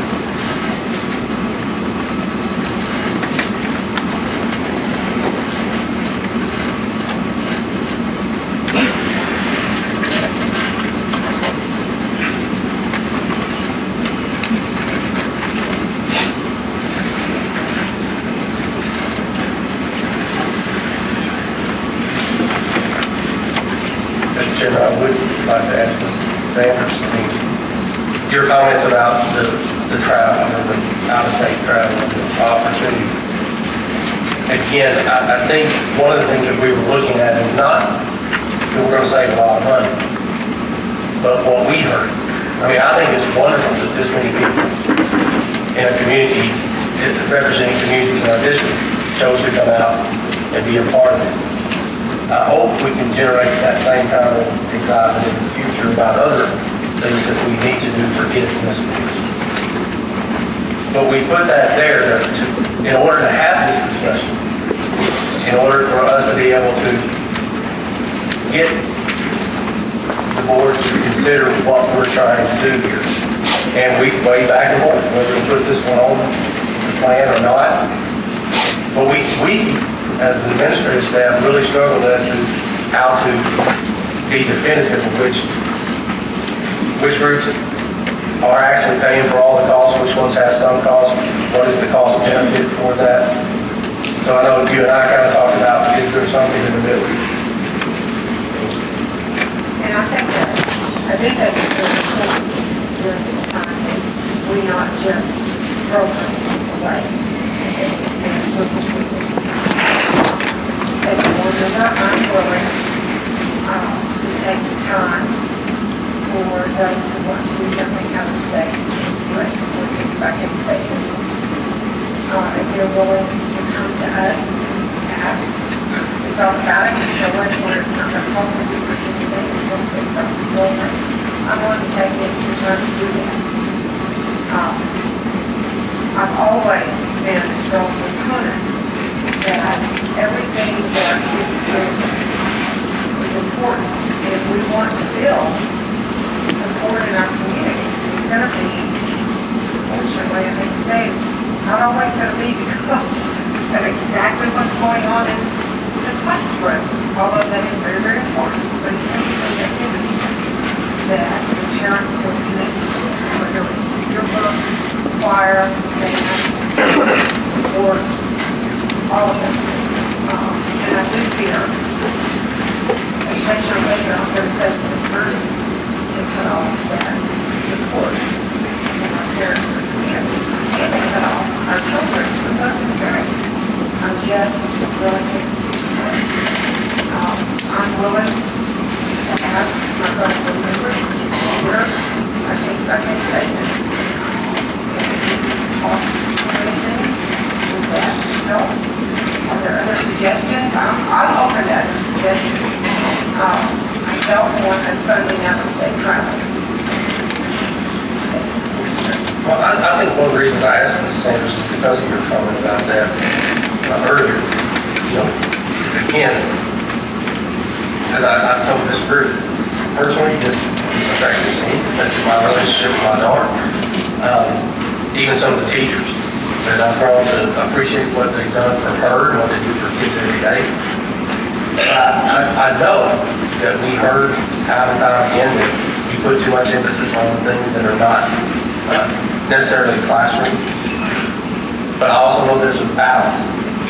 And we don't have a formalized process in this district to deal with these requests. And it's been pretty much just left to happenstance. So again, I think we would like to, as an administrative staff, one, be as frugal as we can with our knowledge, but also make sure that students have opportunities for activities outside of the traditional, typical experience that you have in the classrooms. If you want to do something and want to formalize that process, we're willing to work to try to create something that, one, we can show is limited in scope of cost to the district, if not completely eliminated as a cost. And I think we've heard from parents who said that they can make that happen. To two, being sure that the public understands that when this is granted, it is for those that reach a certain level of expertise or excellence, that they're representing the school district because they have reached this benefit. And it's not just an invitation to come, order to participate, but it is something that is actually achieved by the work that is done and the competition and opportunity to present themselves to our students at the state level. So if the board's willing, we're willing to work to create that. And if it's to the level where you want and think it's important that it comes to you, we can do that. But I want to make sure that we're communicating with the community as a whole and our parents and our staff. If these things are important for us to do, then they're important to bring to a level of understanding of why that importance is there.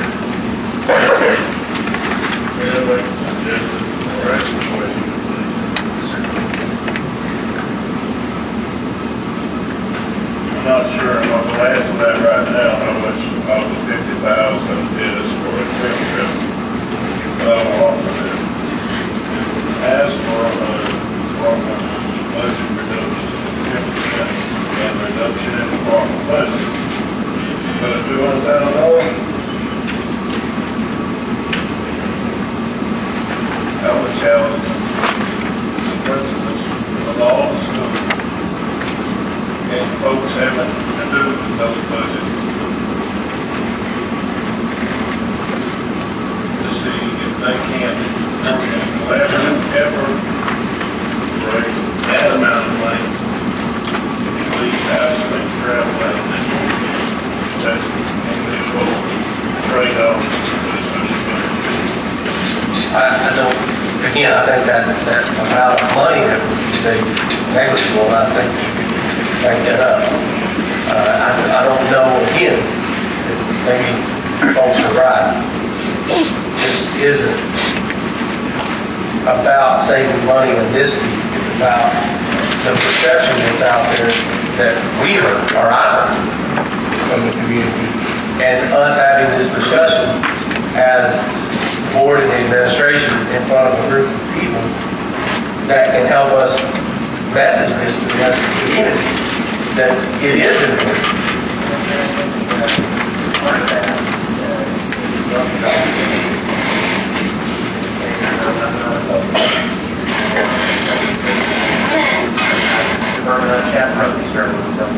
And I know the value they provide, and I know the work that goes on too.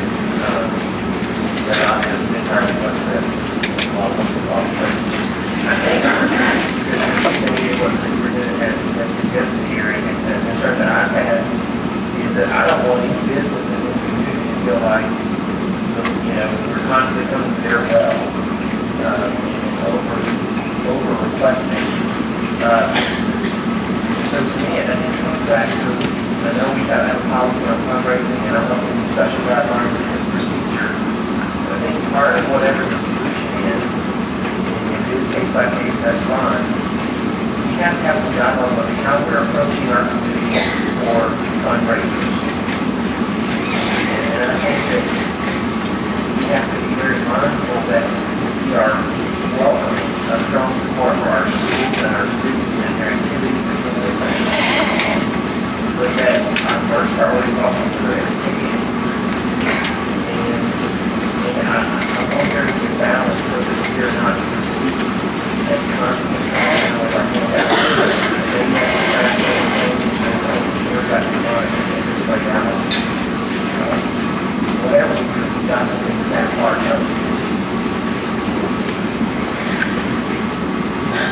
Well, I think I have to go up the list. I'm fine with whatever we need to do without state travel. Being a former teacher, I understand the importance of needing education practically all my life.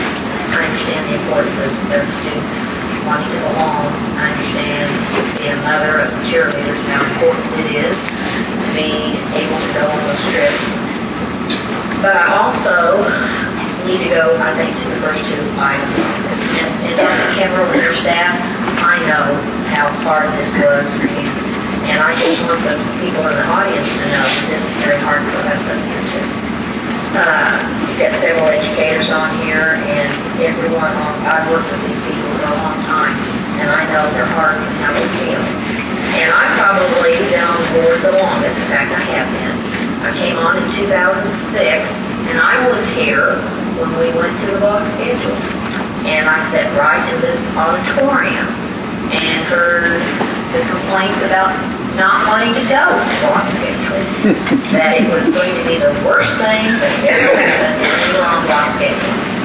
Mr. Daly, you probably remember that, you were in school.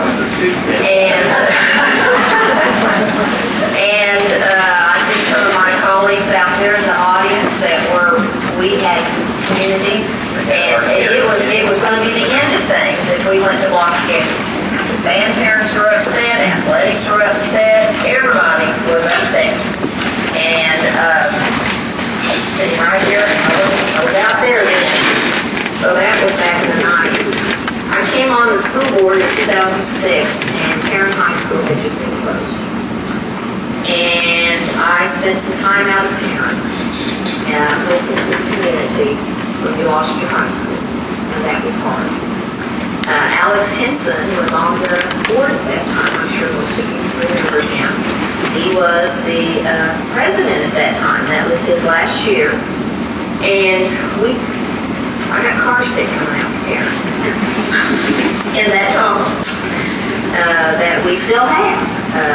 Dr. Kimbrell is still driving the Tahoe that was bought for Richard Abernathy back in 2005, 2006, whenever it was. But we came out to Parent several times to visit. And I remember Alex Henson talking to the group and saying, you've got to support Bryant School District so they can keep the elementary open. And we all are parents, and Michael might as well be. He's parented a lot of students, even though they're not biological. So this is hard. I just can't tell you how hard it is. It's just hard. I wouldn't want my grandchild doing that. I know that what it means. I work in the State Department now, and been working, not Department of Ed, Department of Career Ed.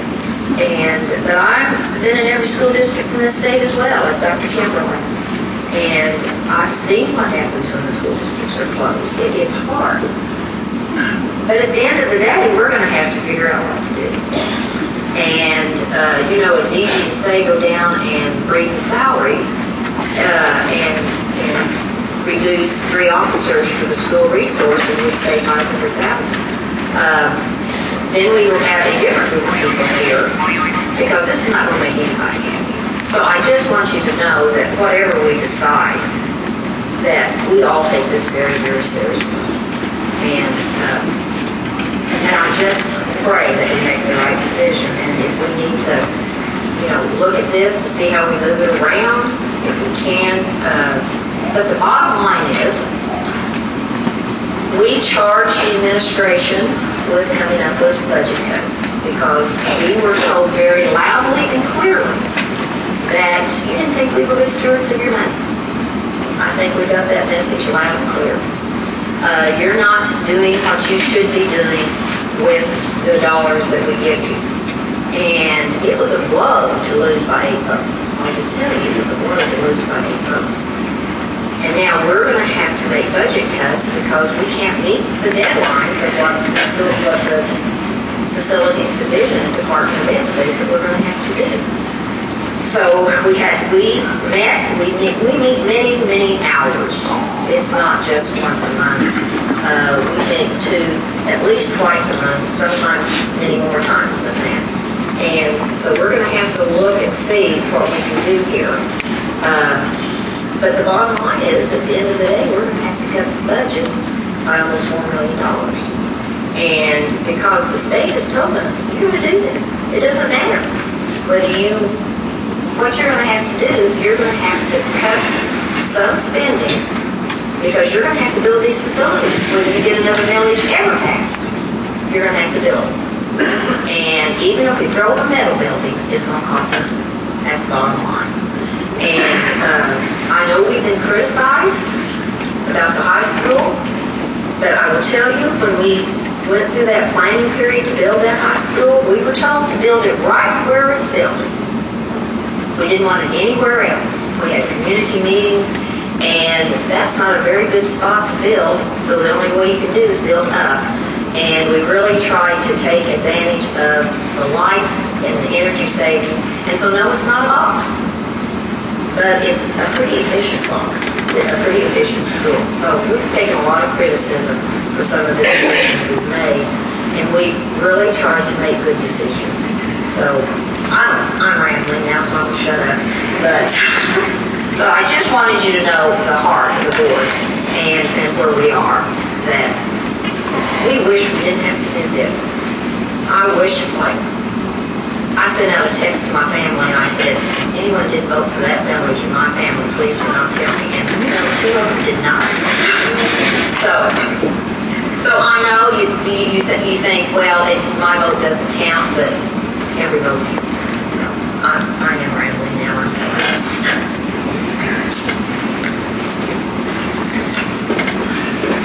So I guess my point is, I've left them all hanging. I guess my point is, what do we need to do? Or do we just need to look at what we've got? What do we need to change? Where is it running us on?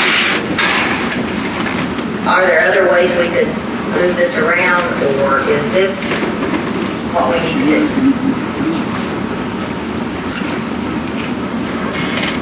Yeah, I thought I could out with this, so you can't imagine, they can't figure out what we do though. But this gives us a trade-off to get to the numbers that we need. The smaller the tax, at least 3 million, at least. We can save $3 million over the next 3 years, but we're going to build $1 million in our building fund to kickstart us into where we need to be. If we had that luxury reserve, potentially get on doubles if we were to ask for a little less. It would be less. It would be less. You know, the whole plan is going to work differently. We have to, partially by our understanding of what the state will require, what we can do. But I don't know. You know, as a school board member, my opinion is we can't do anything less. And I don't see, I just don't see where they're afraid of. I agree with this corner, it is not. Because it's, you know, right exactly where I would be. I would be maybe about building a case, a student parent. I want to do, but I don't think we have received our market order, so to speak, if we're hearing what we need to do on what system is. And I want to make these students as best as I can be.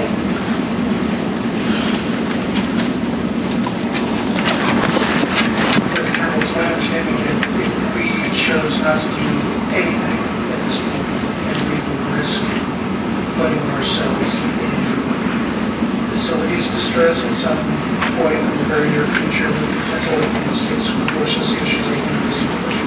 No, it'd be the Department of Education. Well, I mean, when you say don't do anything, we have to provide a plan.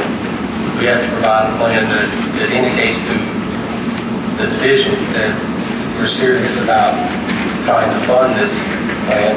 It's not like it's the first time that we attempted to do this, or the second time we attempted to do this. This is number 3. And we can't ask for anything in the plan above what is required under suitability and growth based on what the district had provided in 2012 in their master plan. The state expects us to be able to meet those needs and have buildings and roofs over heads. The issue is, how do you go about doing that, utilizing what you currently have as options? And those options are savings, gifts, or some way of property taxes. We don't have any other kind of tax opportunities. We don't have an opportunity to sales tax, et cetera, et cetera. You as a board don't have that. You only have authority through property tax. savings and gifts. By now, I haven't run into anybody who wanted to get us $20 to $30 million, which is good. But what we got to do, and what you asked us to do, is put together a plan to look at 2.5, 3, 3.5, and 4. If we can't take a plan of action to the division that indicates to them that we're moving in the direction of trying to resolve this problem, yeah, you run a risk of facilities distress. Does the state want to do that? I think it's clear in the letter that they sent us that they don't at this time see the need to do that. But they also said that if things don't begin to move and a plan created that seems to be resolvable, then they won't hesitate and they outline all of the issues that are there. The issues of the takeover of the district, the removing of the board, the moving of the superintendent, which means I could retire. And then actually making the district build the facilities and reduce the budget to the point where, as they said clearly in the meeting, you do away with everything but 38 required units and you pay whatever that difference is. So you actually take any dollars that you generate above the 25 mills that's not required to pay your debt. And for us, it's about $17 million. Take the debt out of that, it's about $5 million worth of debt. You're looking at about $12 or $13 million. So you do away with everything else. If you want to get a crowd, you do away with all athletics, all yearbook, and all those things. And the state has the authority to do that. And I can tell you from experience, the state has gone into schools and said, you're not going to do these things anymore. You're going to reduce your budgets. I mean, it's not, we're not here because this is what we want to do. We're not here because this is fun and easy. We're here because we've got to solve this problem.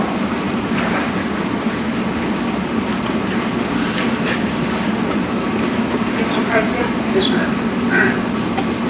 At any given time, performance ready.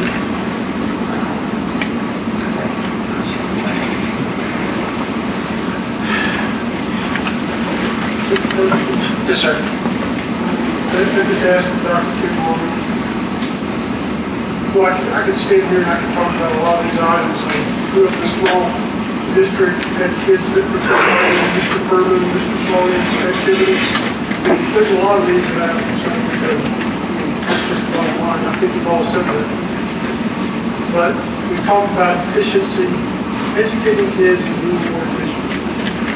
So my question of the administration, I think you've already given us your initial blush at that, is what is your recommendation? Is there any change in your recommendation based on conversations and discussions and things we've heard from colleagues and from the board members tonight? Is there anything you would change in your recommendation? Because, again, we targeted $3 million, that's what you've given us, so where do we go from here? The only change, because we've done this, I mean, we spent hours. We put sticky pads, big paper up, and we threw things at each other, and we changed a lot of this back and forth, but in the end, we got to this point. The only thing that I think we could, or I would suggest that we look at is, we're not going to save a lot of money with out-of-state travel. It seems to be something that is something that the board has expressed concern about ensuring those opportunities, and I guess some have at least voiced the desire to be more formalized in that process and give you the time to do that. So my only suggestion in the change, because I've been through this over and over and over, and I know how difficult it is for parents. You don't think I've been there, but I've been there. Yes, I do. First action I took as commissioner was closing the first school my dad was superintendent, first school I ever went to, and the law required I do it. I've been there. So I have. I felt it. I've had to close districts and send kids in 6 different directions. It's not easy, and it's not fun. As I tell my 2 children, on a consistent basis, life is about choices. And we make our choices. And we can't expect others to meet our needs based upon the choices that we make. I chose Bryant School District with my children, my child, and to work here because I felt that it was the best place for her. So I made the choice. It's never easy to change a schedule because you're changing somebody's paradigm of what they're used to. But it's not the most efficient, effective way to deliver instruction. We heard the talk about being financially sound and being a manager of finances. Nobody wants to hear this, but it's true. We spend over $16,000 a student and parent, and we spend on average a little over $6,500 on every other kid in this elementary schools in this district. That's the reality. That's where we are. We want to talk about efficiencies and management of fiscal matters. It would be, I'd completely be out of line if I didn't bring that to your attention as to this is an inefficient system. That's what you asked me to do as an administrative staff, to bring you those recommendations. So just more my recommendation is that A plus B, and then we bring you a plan on how we formalize and create some structure around out-of-state travel.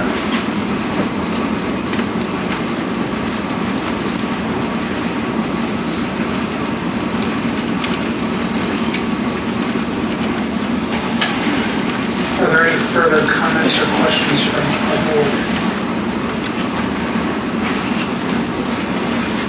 Hearing no questions and comments, this is an action item. Item number 12, budget reduction considerations.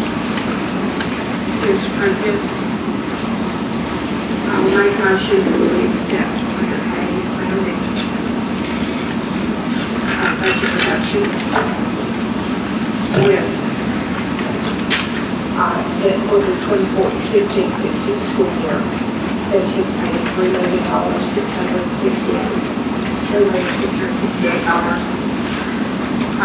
with a formal plan for out-of-state travel and lodging for future activities for students. We have a motion. Do I hear a second? Second. We have a motion and a second to accept administration's recommendation to implement budget reduction plan B to include option A plus option B with anticipated savings in the 2015-16 school year of $3,686,000, and also charging the administration to come up with a plan to review out-of-state travel policies. All those in favor say aye. Aye. Aye. All those opposed say nay. That motion carries.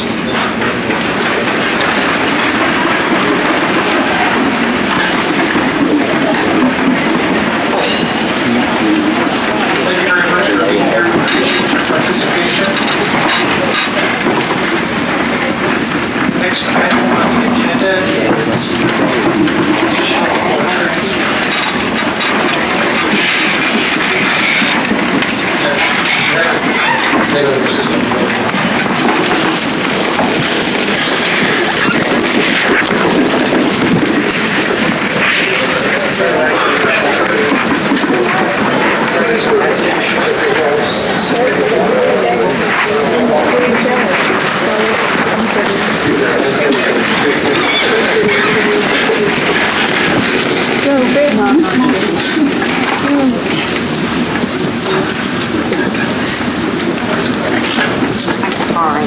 That's good. Not good. Not good.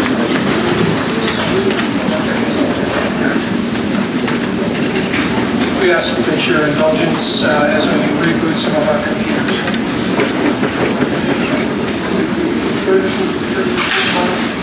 Yes, sir. I need to put 10 so we can go back up. 5 minutes, except stand in recess for 5 minutes.